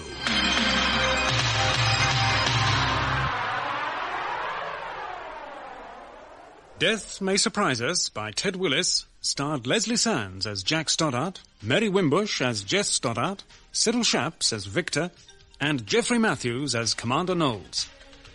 Hugh Lashwood was Preston Lockwood, Valchik Anthony Daniels, Carol Jonathan Owen, Jane Moore Leslie, James Lang Arnold Diamond, the Home Secretary Leslie Heritage, Inspector Wiley Scott Cherry, Detective Inspector Martin and Thornby Colin Starkey, Ben Tompkins David Googe, Cheryl Helen Atkinson Wood, Woman Police Sergeant Bellamy Ellen McIntosh, Marlowe Lewis Stringer, and the radio announcer was Peter Donaldson. Death May Surprise Us is dramatized by Ted Willis from his novel of the same name, and the serial is directed by Graham Gould.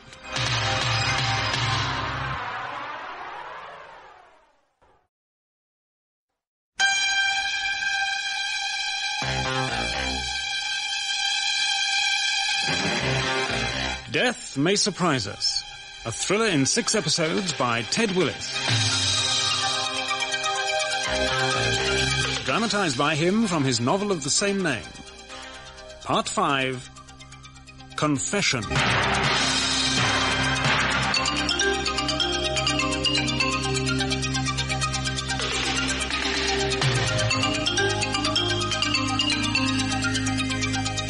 Starring Leslie Sands as Jack Stoddart, Mary Wimbush as Jess Stoddart, Cyril Shapps as Victor, and Geoffrey Matthews as Commander Knowles. Death May Surprise Us.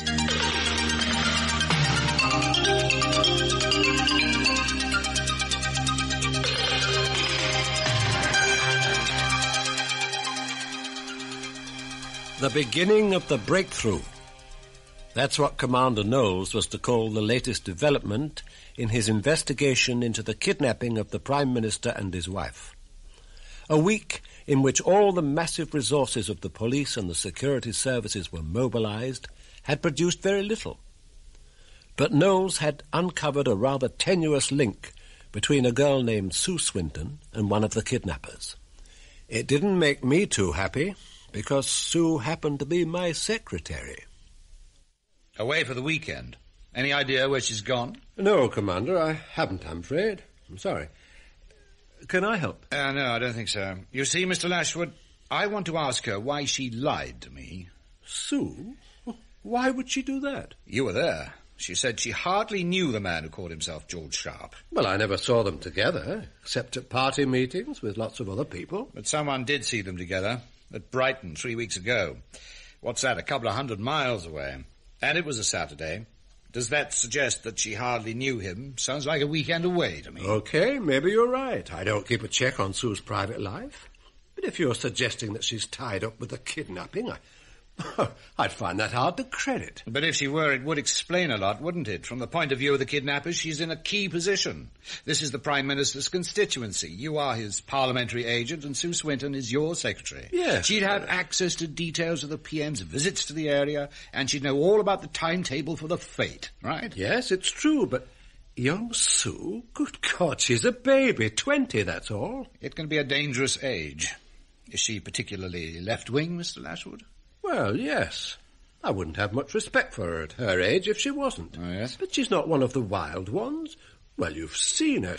She looks after herself, dresses well, doesn't shove her ideas down people's throats. You're pretty defensive about her, Mr. Lashwood. Am I? Well, maybe I don't like the presumptions you seem to be making. Tell me, who were her particular friends? Who might be able to tell us where to find her? I really don't know. I suppose you could check with her parents. They live in Wetherby, I think. She may have gone there for the weekend.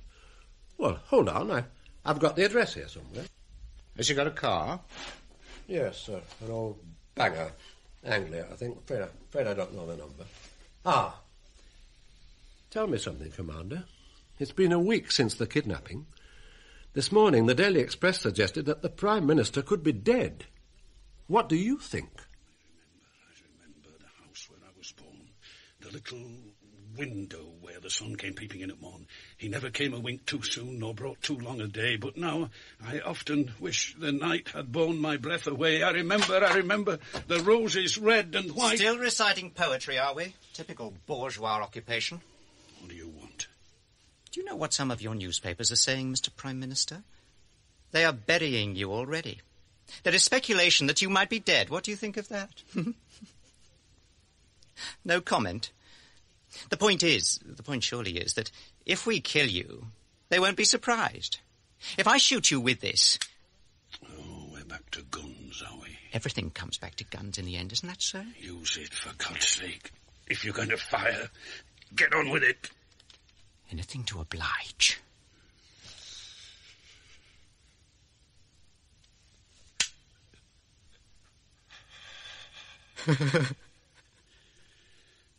Very funny. Next time it will be loaded, and you will die laughing. Do you know anything about guns, Mr. Prime Minister? No. Of course not. Why should you? You're the Prime Minister. You can order others to do the killing for you. And, of course, there's nothing evil about a gun. It all depends whose finger is on the trigger. Really, it's a mistake to call them guns, you know. I mean, this is a pistol. That's the proper term for it, an automatic pistol. Well, semi-automatic, really. You have to pull the trigger for each shot. It's a Luger 9mm 8-shot. It has a double-action hammer. You can carry it without bothering about the safety catch. Some people prefer revolvers, and they are more reliable in a way, more flexible. What are you staring at? Nothing. I find the lecture fascinating and very revealing. Don't patronize me, old man. Don't patronize me for your own sake. You're waiting, Wojciech. Come in. Put the blindfold on, Stoddart. Is that... Put it on. All right. But this is the last time. After this, no more play acting. Get moving! Right, thank you, Inspector. Sergeant Bellamy. Sir? Put out a general on this registration number. Pronto. Sir. The owner is a Miss Susan Swinton. She's to be held for questioning. Urgent. Will do, sir. Can I get your coffee? Sandwich? You've had enough? I said that was urgent, Sergeant. Sir. What's new? Now, the Wetherby police got the registration number of the girl's car from her father. Seems he gave it to her last Christmas. I put out a general on it. Good. Now listen, Ben Tompkins, that boy we put under surveillance. He was on the list of people with Piper Cherokee aircraft. We haven't lost him, I hope. No, sir. He was last reported having lunch at a Chinese restaurant in Kensington. That was, let me see, about an hour ago. I suppose he's still there. Tell Martin to bring him in. Something new? I've just been talking to Cadwell of Special Branch. They've got a file on our friend. Tompkins was up to his ears in ultra-left-wing politics at university. Called himself Jake Tompkins then. Up to 18 months ago, he was still involved. Then he came into money and practically changed overnight. That figures, sir. Amazing what a little money can do to your principles. This wasn't a little, it was a lot. More than enough to finance this kidnapping operation. And you reckon he deliberately turned respectable as a cover? Like I said, tell Martin to bring him in. And then we shall find out. Mr. Tompkins? Yes? Oh, my friend, the policeman, Detective Inspector Martin. Yes, sir. Oh, not again. What can I do for you this time? I wonder if you'd mind coming with me, sir. A few more questions, you understand. Oh, it's a bit much, Inspector. I'm entertaining this young lady. That's right. And I really don't see how I can help any further. I'm sure the young lady will find her way home, Mr. Tompkins. Now, if you'd please... Hold him, Willis! Hold him! Get out of my way or you'll get this! Drop that! You heard me! Get back! Drop that bottle or I'll break your arm. Right. Now come on, Tompkins. Pig! Pig! Now, Mr. Prime Minister, we've been very patient. We've allowed you to see your wife. How is she? She's well, and we've given you time to think. Are you ready now to make a statement? What about? Oh, stop stalling. Melchick, leave this to me, please. We want you to make a statement, a public statement, in which you openly confess your political errors, in which you expose your betrayal of the British working class and of your former socialist principles. A public statement, you say? Of course. We shall see that it receives the widest circulation. It'll be a valuable political document. For the first time, the workers will clearly see the true character of reformist leaders like you, the true extent of your corruption. If you believe that, you're either stupid or naive. Don't strain my patience, Mr. Prime Minister. You want a confession? All right. I'll give you one. That's better. I doubt if it'll please you. A confession? Let me see. I'm almost 60 years of age, and it would be a miracle if I'd managed to survive that long without some degree of corruption setting in. It's a question of degree, you see. Do you know the trouble with ideals? They can't stand up to experience. Maybe that's why we call them ideals, because they're impossible of achievement, because they are dreams that demand a perfection in people that doesn't exist, never has existed, and probably never will exist. That's the fault of the system. In an ideal system of society... Oh, for God's sake, must you always think in slogans? An ideal system presupposes ideal people. You can't have one without the other, right? Seen any ideal people lately, brother? In Russia, China, Britain, America? People, my friend, are, well, people. Kind, generous, gentle, unselfish, and treacherous, cruel, self-seeking, bloody-minded. There are no ideal people. We're all flawed. A pity, but it's true. So, what you're saying is that you abandon your ideals, and with them you abandon the people, the working class. No. The fact is, you do your best. It may look like damn all at the end of the day, but you keep going. Perhaps it's the memory of those old ideals that spurs you on. You learn to compromise. You settle for a point somewhere between the ideal and the practical, between what's right and what's possible. You settle for a half or a quarter, for something. That's what politics is all about. That's why it's called the art of the possible. Interesting. An interesting admission. The typical social fascist outlook.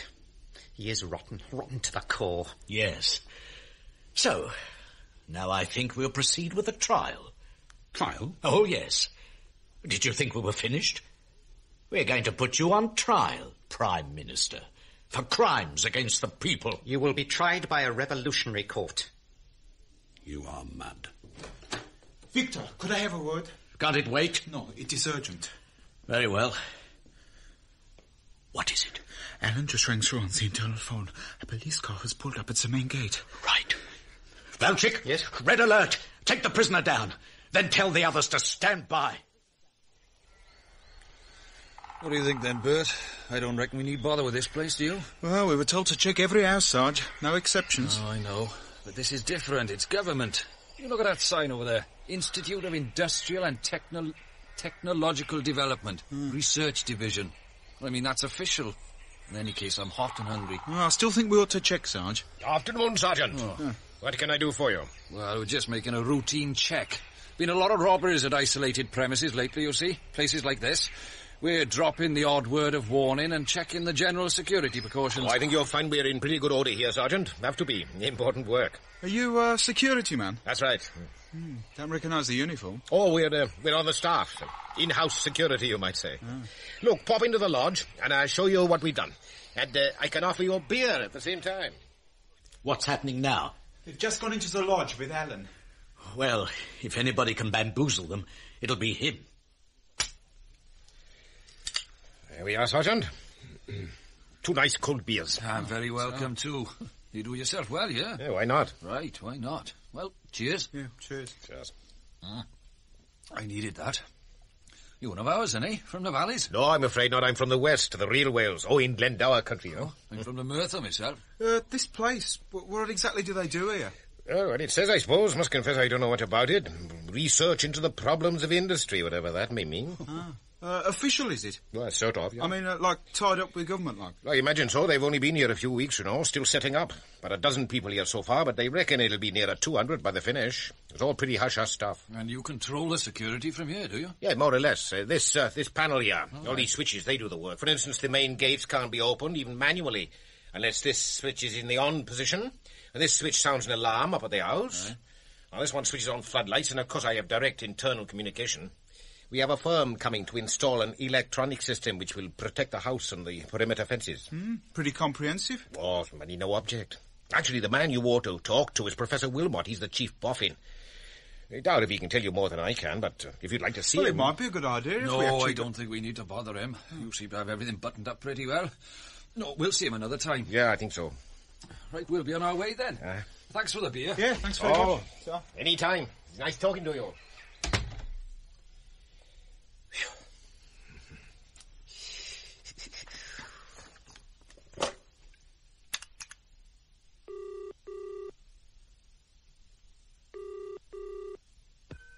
Hello? Victor, all clear. They've gone, and I doubt if they'll be back. How many? 2 local men. What were they after? Oh, they made some excuse about a spate of burglaries in the area, but I reckon the police are making a general check. Did they mention the Prime Minister? Not a word. Neither did I. Now listen, Alan. There'll be a unit meeting tonight. We're proposing to put Stoddart on trial tomorrow. Makes sense.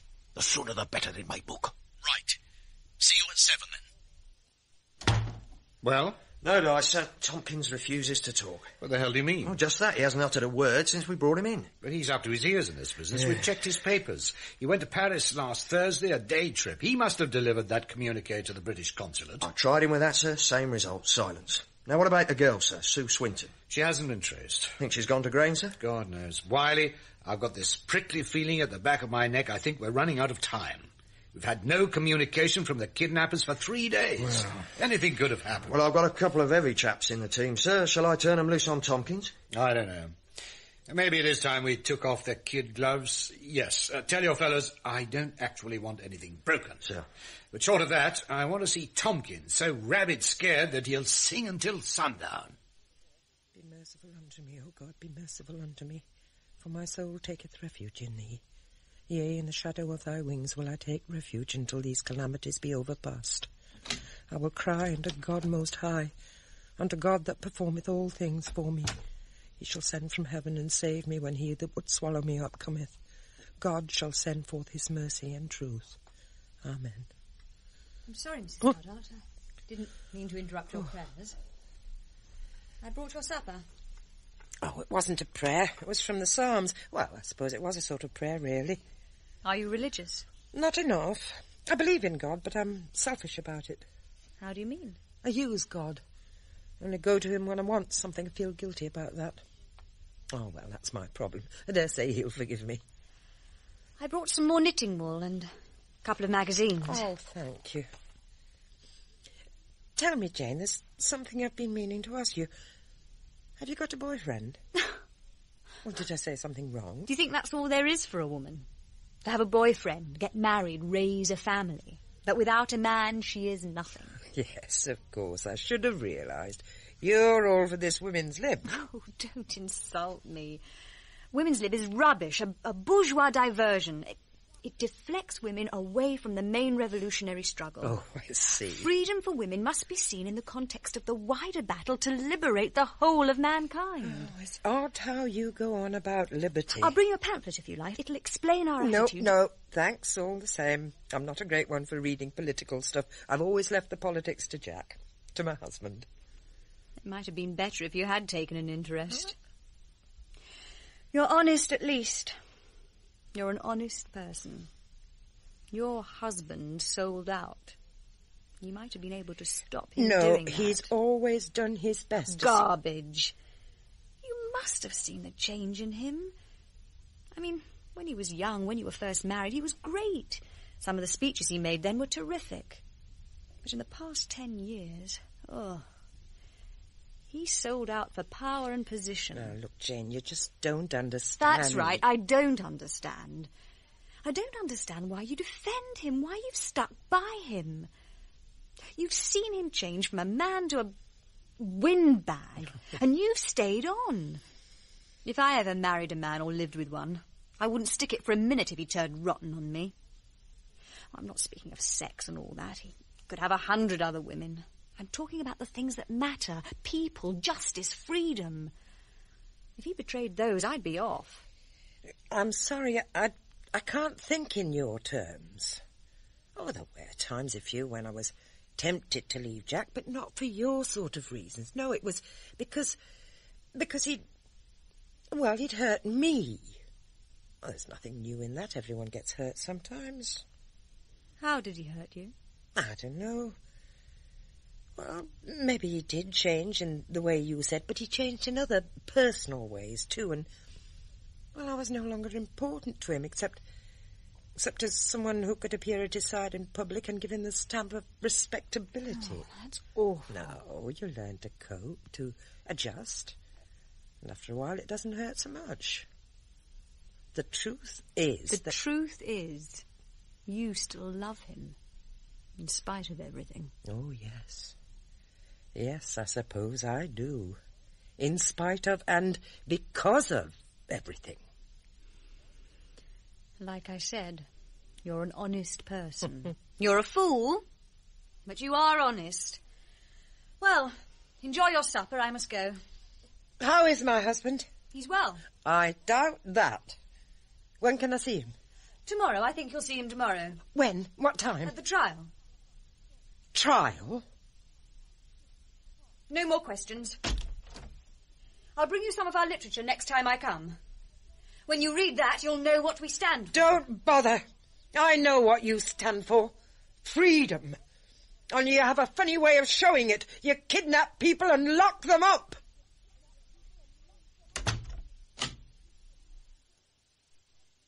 Ah, Jane. How's the patient? She's not a patient. You know what I mean. She's as well as can be expected. I wonder how she'll react tomorrow. You're not really going to have her at the trial. Of course. It should be interesting. Victor, that is sadistic. Jane, your sentimentality is showing again. I wonder if it has anything to do with your background. Oh, God, we're not back to that, are we? No, listen, it's true. I was toughened in the back streets of Islington, and you, well, you had it easy. Public school, top university, and your family is loaded. You've never felt it here, in the guts. That's where belief begins, love. In the guts. The rationale comes afterwards. That's elitist nonsense, and you know it. No, your attitude is conditioned by your background. You've never known pain. That's why you're sentimental about it. Perhaps in certain ways I am squeamish. Perhaps I'm immature in that respect, but that hasn't affected my faith in what we're trying to achieve. I want us to succeed. Even if it means executing the Prime Minister? Executing? Of course. At his trial tomorrow, he'll almost certainly be found guilty of betraying the working class. The court will then pass sentence. I shall vote for execution. How about you? Operator. Operations Room, County Police HQ. Sergeant Macy, put me through to D.I. Wiley. Don't you ever say please. Hold on. Macy? The girl has just driven into the forecourt of the apartment block, sir. Car registration number checks, and she answers the description of Susan Swinton. Was she alone? Yes, sir. Where is she now? She went to the 10th floor, sir. The lights are showing there now. Right, now listen carefully. Who you got with you? Morgan and Phelps, sir. Right, close in. Now, if she tries to leave the flat, arrest her. Otherwise, hold it under surveillance until I get there, understood? Yes, sir. Oh, and Macy? Sir? Are there any back stairs? I don't know, sir. Well, damn well, find out. And see that they're covered. Sir? I'll be with you in 10 minutes, Macy. 15 at the most. Don't let this one get away, will you? You again. What is it now? Jane has brought you some supper. I am not hungry. Don't be hasty. You see? Something of an improvement on your usual fare. Hot coffee, bacon, eggs and toast. The condemned man ate a hearty supper. And that's one way of looking at it. However, you've not been formally condemned as yet. That's for the tribunal to decide. At your trial. Trial? I would advise you to take it seriously, Mr. Prime Minister. I assure you we will. So much so that we've appointed Jane here to outline the procedure and to advise you on your rights as the defendant. And if I refuse to participate in this charade? You will be present, Mr. Prime Minister, whether you like it or not. You will have the right to speak in your own defence. If you choose not to exercise that right, well, that's your decision. Carrel will be outside if you need him, Jane. It won't be necessary. Right. Why don't you have your supper before it gets cold? We can talk as you eat. I told you I am not hungry. But I will have some of that coffee. How's my wife? We are not here to discuss her. How is she, damn you? Well. She's not... I mean, she... She's not on trial, if that's what you mean. There are no charges against her. She's here more by accident than design, and as soon as practicable, she'll be released unharmed. That's all I want to know. Your concern puzzles me. She is my wife. Really? I think it would be more fitting to describe her as your political appendage. The symbol of respectability without which no politician is complete. That's not true. Lie to yourself if you must, Mr. Stoddart, but don't bother to lie to me. You don't give a damn for your wife. We've done our homework, you see. How many other women have you had? 9, 10? The wife of a parliamentary colleague? That girl from the research department? The secretary in Strasbourg? I could give you the names. I'm not criticising your sexual morality. That's your affair. Thank you. But I do oppose the use of any human being as an object, which is exactly how you used your wife. As a political convenience, nothing more. God, when I think about it, you used her shamelessly. And she stood for it. She put up with it year after year. You know something, Mr. Prime Minister? You are not fit to lace her shoes. I know that. You don't have to tell me. I know that. You see, your time with us hasn't been wasted. You have confessed to something at last. Shall we get on with the details of the trial? We need some quick answers, Wiley, even if we've got to frighten them out of her. Leave it to me, sir. Oh, Mr. Knowles. Come on. What? In there, Oh, lady. listen. I want to talk to you. Can't put your way in. Now, would you mind explaining? Shut up! What? How dare I you? said Shut up. I'll tell you when to speak. I'm going down to the car to use the radio, Inspector. I shall be back in 5 minutes. Please cooperate with Detective Inspector Wiley, Miss Swinton, for your own sake. Now, you red bitch. You treacherous little red bitch. Let us begin.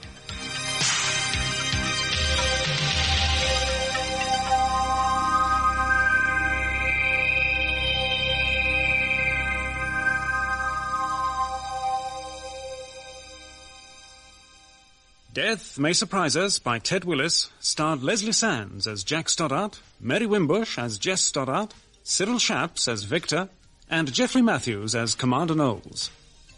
Hugh Lashwood was Preston Lockwood, Valchik, Anthony Daniels, Carroll, Jonathan Owen, Inspector Wiley, Scott Cherry, Woman Police Sergeant Bellamy, Ellen McIntosh, Detective Inspector Martin, Colin Starkey, Ben Tompkins, David Googe, Sergeant Evans, John Strickland, Alan Peplow, William Edel, Jane, Moyle Leslie, Sergeant Macy and Wallace, Brett Usher, and Sue Swinton was Charlotte Long.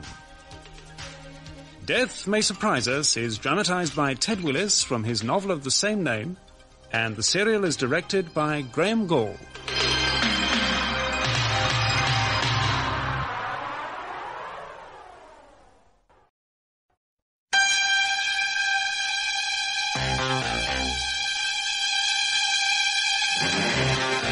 Death May Surprise Us, a thriller in 6 episodes by Ted Willis. Dramatised by him from his novel of the same name. Part 6, Staccato.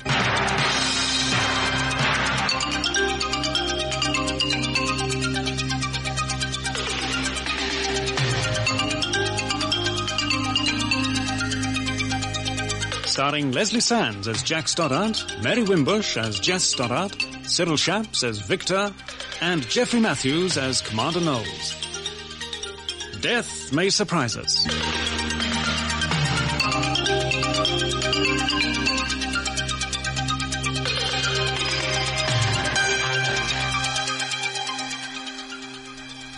After a week in which it seemed that the police were getting nowhere, the breaks were at last beginning to come their way. They had arrested a young man called Tompkins, whose plane had been used in the plot to kidnap the Prime Minister. He stubbornly refused to talk, and Commander Knowles, who was in charge of the investigation, now moved in on Sue Swinton, another prime suspect. Time was running out, and he desperately needed to break down her resistance. Please cooperate with Detective Inspector Wiley, Miss Swinton, for your own sake. Now, you red bitch. You treacherous little red bitch. Let us begin. No, right. Shut up! Now, you speak when you're spoken to. Now, sit. Not there, here. Now, this chair. There. Yeah. Well, nice little place you got here. Yeah, all this beautiful hi-fi equipment. No! Sorry, me foot slipped. Went right through the cabinet. Ah, and what have we got here? A little collection of drinks. Alcohol isn't good for a young lady. We better get rid of it. Vodka, sherry, wine. You don't need the glasses now, do you? No! Stop it! And I've hardly started. All this stuff on the shelf. A bookcase. A pot plant. Stop it! No, right! Right? Don't you talk to me about right. You wouldn't know the meaning of the word. There, that's your nice little transistor radio gone for a Burton. Just a demonstration, sweetheart, of what I could do to you, what I will do to you if you don't talk. I don't know what you mean. Don't play the innocent. I haven't the time for games. Now talk. Tell me about your friend George Sharp. Give me names, addresses, the lot. I don't know what you mean. Do you want me to beat it out of you? Don't think I won't. You're hurting. Ow! I mean to. Now talk. I'll give you 5 seconds. 1, 2, 3. No! All right. What do you want to know? What do you want to know? That's a sensible girl. Now, you wait here while I get Commander Knowles. A revolutionary tribunal? That is what I said, Prime Minister. Or you can call it a People's Court of Justice, if you prefer. Whatever it's called, there'll be precious little justice in it for me. Tell me, what is the procedure of this so-called court? The chairman, Victor, will open the proceedings. Then the prosecutor will present the case against you. In this instance, there will be no witnesses. And the defence? You may appoint someone to speak for you, or you may defend yourself. You have a choice. Very democratic. Sarcasm will not help, Mr. Prime Minister. I advise you to take the trial seriously. Oh, I shall. I shall. After the defence statement, there will be a general debate in which all present may participate. Including me? Of course. You see, the procedure is based on the dialectic principle. We believe in open, frank debate, unrestricted by legal mumbo-jumbo. We believe that this is the only path to the truth. And after this open, frank debate? The chairman will sum up and put the question to the vote. Question? Is the accused guilty as charged or not guilty? I see. And if the vote goes against me? The chairman will propose a motion of punishment. And may I ask what crime or crimes I'm to be charged with? You know the answer to that one. You will be charged with betrayal. Betrayal? Betrayal of the toiling masses and of your early beliefs and principles. Will you defend yourself, or do you want a spokesman to be appointed? Will it make any difference? How do you mean? Oh, come. You know the whole thing's a farce. In your eyes, in the eyes of your friends, I'm guilty already. Why bother with your so-called trial? Do you want a spokesman? Yes or no? No, I'll speak for myself. Good. The proceedings will begin at 8:30 sharp tomorrow morning. Wait. Will my wife be there? Yes. Is that necessary? I mean, well, there's no need to make her suffer as well. Your wife is stronger than you give her credit for, Mr. Stoddart. And in any case, isn't it a little late in the day for you to be concerned about her? You haven't cared over much in the past, have you? How is she, Wiley? Oh, she'll sing like a canary, sir. Good. Let's go back in. Careful how you tread, Commander. I've made a bit of a mess of the place, I'm afraid. Phew, a mess? That's an understatement. Right, Miss Swinton. We want some answers to some important questions. You are a member of the group which abducted the Prime Minister and his wife, right? Yes. Speak up. Yes. Where are your friends holding the Prime Minister? Don't know. You're lying. Truly, I don't know. Were they taken abroad? You heard answer. No. Were they taken abroad? No. They're in this country, then? Yes, I think so. Think? We don't want your thoughts. We want your answers. Plan was to hold them in this country. But I don't know where, I swear. Are they alive? Yes, of course. How can you be sure if you don't know where they're being held? Because the idea was to put the Prime Minister on trial. On trial? What for God's sake? For crimes against the people. Betraying the working class. Gordon Bennett, you wouldn't read about it, would you? Who is the group leader? We don't have a leader. All decisions are arrived at democratically. Oh. But I suppose Victor is the one we look to. Victor who? I don't know. The members of a field unit were given code names. So Victor is not his real name? No. Mm-hmm. And the other members of this field unit, who are they? I only know their code names. Apart from Victor, there's Valchik, Carell, Jane, Pepler and Thornby. All British? Valchik came to this country from Czechoslovakia in 1968. Carell is Dutch, otherwise, yes, British. Uh-huh. We shall want a detailed description of each one. Now, tell us about the aims of the group. What is its programme? There isn't a programme. We call ourselves situationists. You what? Situationists. We try to create situations which will damage the structure of bourgeois society. God. The first task is to destroy capitalism. We will develop a programme after that has been done. If there's anything or anybody left. Well, I think that is all we can do here. Wiley, a word. Oh, she really believes in that garbage. She really believes it. Yes, I know. Sincerity can be very dangerous, especially in the hands of the young. On the other hand... Sir? I don't think we've got much to crow about. We make a dog's breakfast of the world and then wonder why some of our kids lose their marbles. Well, shall I take her in and book her? Yes, do that, and get the detailed description. What was that? Wiley, the balcony! The balcony! Right, sir. Oh, my God, she's thrown herself over. Oh, my God. Here it is, on page 5. Susan Eleanor Swinton, a secretary, aged 20, jumped to her death from the balcony of her 10th floor flat in Oakfield early yesterday evening. A police spokesman said that foul play was not suspected. Is that all? A few lines? That's all. They killed her, the pigs. They killed her. Of course. And we shall exact retribution, never fear. For the moment, what we have to note is that the authorities are closing in. We don't know if Sue talks. She wouldn't betray us. We must not take anything for granted. Luckily, she knew nothing of this place. All the same, I think we should move on. Thornby, you will make the necessary arrangements for transport. We'll move to rendezvous number 2 as soon as possible. Right. What about the Prime Minister? There's no time to proceed with the full trial. We'll bring him before the unit in 30 minutes. And then what? I shall propose that he be executed forthwith. As a reprisal for the death of our comrade, Sue Swinton. We've got it, sir. We've got it. Yeah? We've been checking Tompkins, his files, bank account and all that, and we've put together all the Easy, various... easy, you trip over your tongue. Sit down, get your breath back. And then tell me slowly and carefully exactly what it is that you've got. I've got the details here, sir.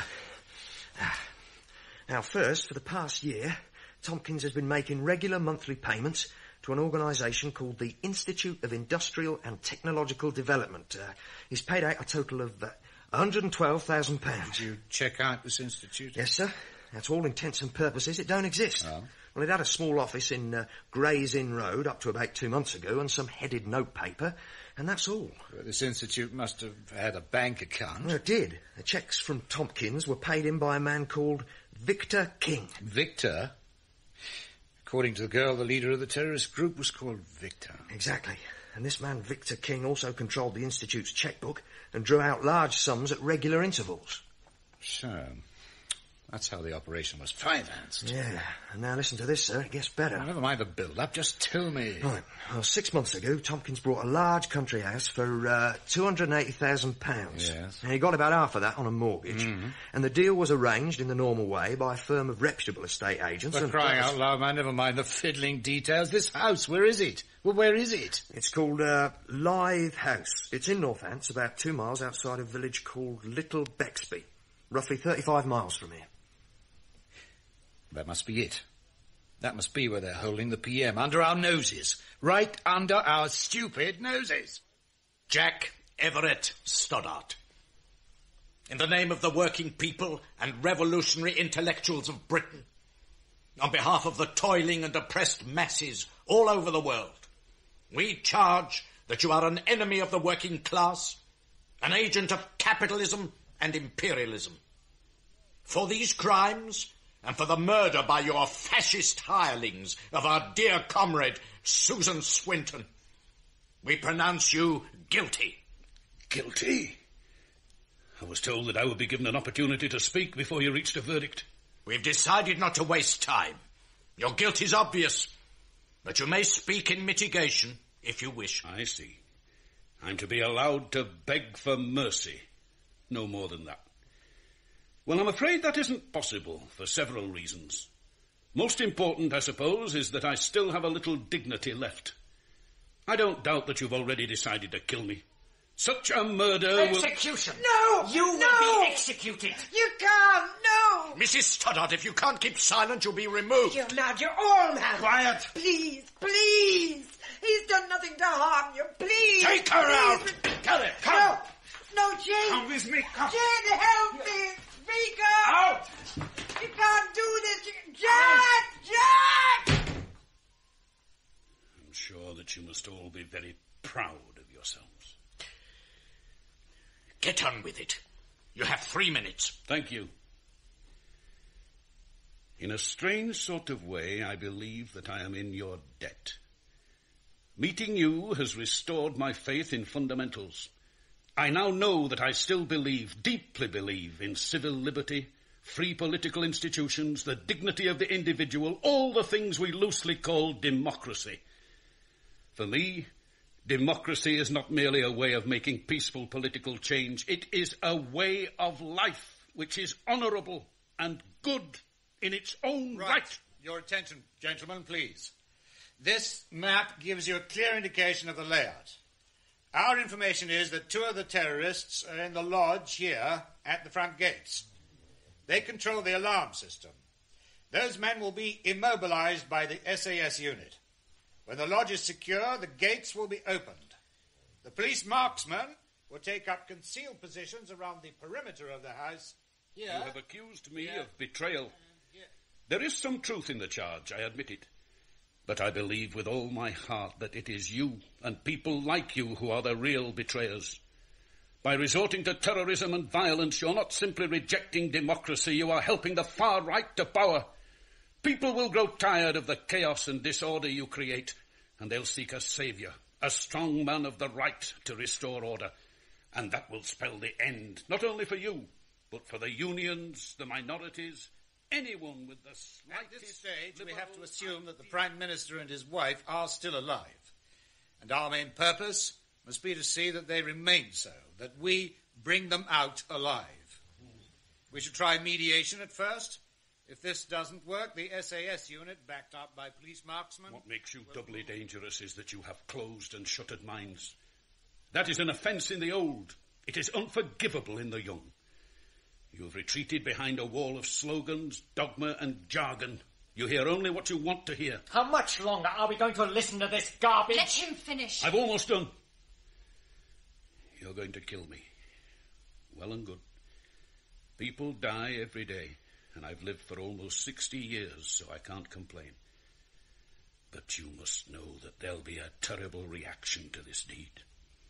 Not because my life is important, far from it, but because I happen to be the elected Prime Minister. Your violence will provoke violence, and in that violence you'll probably lose your lives, which is a pity because you're young. Even if you were to live and to succeed in making your revolution, you would be caught in a trap of your own making, because what you win with violence and terror can only be held by violence and terror. You must finish. As you wish. I have your pledge concerning my wife. She will go free. If it is possible, she will go free. What do you mean, if it's possible? You promised. Circumstances change. Now, no more arguments. The execution will take place in 30 minutes. You can spend that time with your wife. Take him away. But you promised. She's done nothing. You promised. Just had a signal from the lodge, sir. The SAS had taken over. One man captured, and the alarm system's been immobilised. Right. Order the marksman into position. We'll go in 10 minutes. Jack. Oh, Jack. Jack. There, love, there. It's all right. It's all right. Oh. Is there anything I can get you? No. Just leave us alone. Very well. Oh, Jack, it's like a nightmare. Did they mean what they said about execution? Yes. I'm afraid so. Well, perhaps if I could talk to them. They're fanatics, love. Fanatics don't listen to other people. There's one good thing about this situation. It certainly concentrates the mind. Oh, love. I mean, you go through life thinking that something's important. Money, career, power, whatever. You even begin to think that you're important. Then suddenly, you're told that you're going to die. Oh, Jack. Shush. I don't welcome death, love, but I'm not afraid of it either. No. What makes me sad, bitter if you like, is the thought that most of the things that were important to me don't really matter a tuppenny damn. Why couldn't I see that before instead of now, when it's too late? No, Jack, you mustn't put yourself down. You've achieved such a lot. You've helped so many people. I haven't helped you much, have I? Did you hear me complain? No, you never would. Jess, love, I just want to say... No, Jack, I don't want to hear. I want to say I'm sorry No, for... that least of all. I mean it, Jack. You are incredible. Really. Attention, please, attention. This is an official police announcement. I have to tell you that we are here in force and that the house is completely surrounded. Resistance of any kind will be futile. They must have taken over the lodge. I can't raise Alan. Quiet, listen. In your own interests, please take note of the following instructions. 1.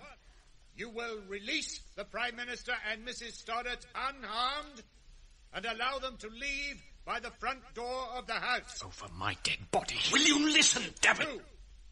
1 minute after their release, all other occupants of the house will come out, also by the main door, with their hands above their heads. 3. We shall give you 5 minutes. At the end of that time, you will hang a white cloth from one of the upper windows to indicate that you have understood these instructions and will obey them. I repeat, the house is surrounded. It is now 11:32 hours. You have until 11:37. How did they find us? How? Tompkins was the only one outside who knew the location. They must have arrested him and forced him to talk. Right. We don't know what happened. In any case, it's academic now. There's a marksman. He's in the oak tree across the drive. I saw him move. Look. Where? Where do you mean? There, in the upper branches, to the left. Velchik, pass me that rifle. What are you going to do? What do you think? Give the pigs the only kind of answer they understand.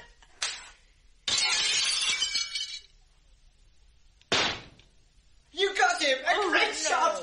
No. Pull yourself together, Jane. This is the moment of confrontation.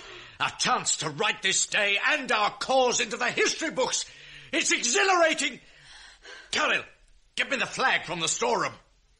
Well, what do you want us to do, sir? Do as before. Hold fire until I give the order. But they killed one of our men, sir. I know, but we cannot respond until we're sure of the Prime Minister and his wife. There's activity at one of the upper windows, sir. Look, there.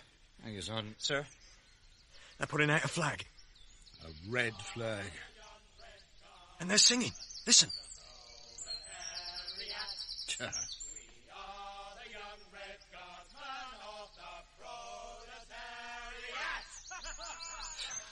Oh, it don't seem real. In a few weeks' time, I'll find it hard to believe this really happened. Commander Knowles? Colonel Ackland, yes. I've been taking a good look at that house. It's a big place, very big. The people inside must be pushed to cover it all. Do we know how many there are? We think 5, possibly 6. That all? I imagine there'll be more. It makes it easier. Piece of cake. Makes what easier? As I said, I've done a recce of the house. There's a part at the back which looks interesting. The people in the house can only cover the approach to it from one point. And once someone actually got to the base of that wall, they couldn't cover it at all. And then? My chaps could go up that wall like monkeys up a stick. We could get men onto that first-floor balcony, and more men onto the second floor and the roof. We could wrap the thing up from those positions. Don't underestimate them, Colonel. They've already killed one man. They're fanatics. So are my men. At least they are when it comes to a situation like this. What do you say? Shall we have a go? Our first consideration must be to get the Prime Minister and his wife out alive. I know, and I reckon my idea gives the best chance of doing just that. All right, Colonel. Get your men in position. How long will it take? 15 minutes, maximum. I'll see you. Jack, what are you doing? Give me a hand. I want to block that door if we can get this wardrobe into place. We've got friends out there, Jess, and if we can hold the gang off for a while, buy a little time. Come on. Now the bed. Who is that? This is Commander Knowles of the police. Am I speaking to Victor? Yes. Good. Listen, I wish to avoid further bloodshed. To that end, No, Commander, no. You listen to me. I know your game. You want to keep us talking, wear us down, establish a relationship, like you did at the Balkham Street siege. Well, it won't wash with us. There'll be no talking, no negotiation. But listen. No talk, no negotiation. You heard that, comrades?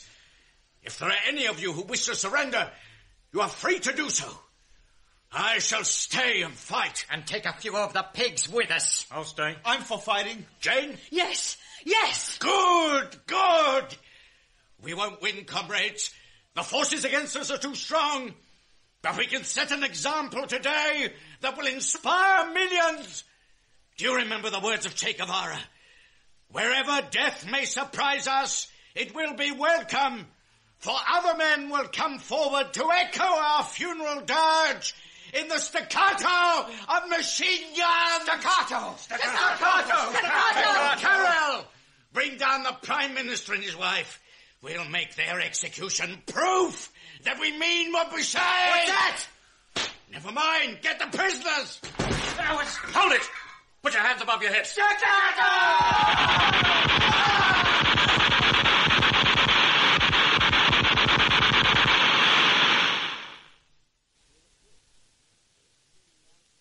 They were killed, every last one of them.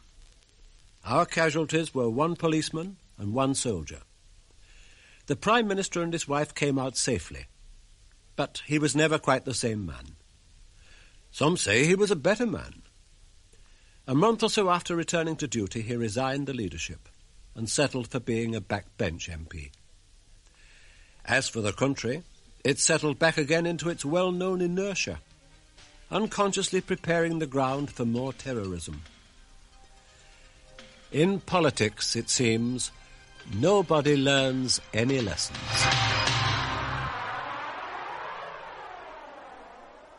Death May Surprise Us by Ted Willis starred Leslie Sands as Jack Stoddart, Mary Wimbush as Jess Stoddart, Cyril Shapps as Victor, and Geoffrey Matthews as Commander Knowles.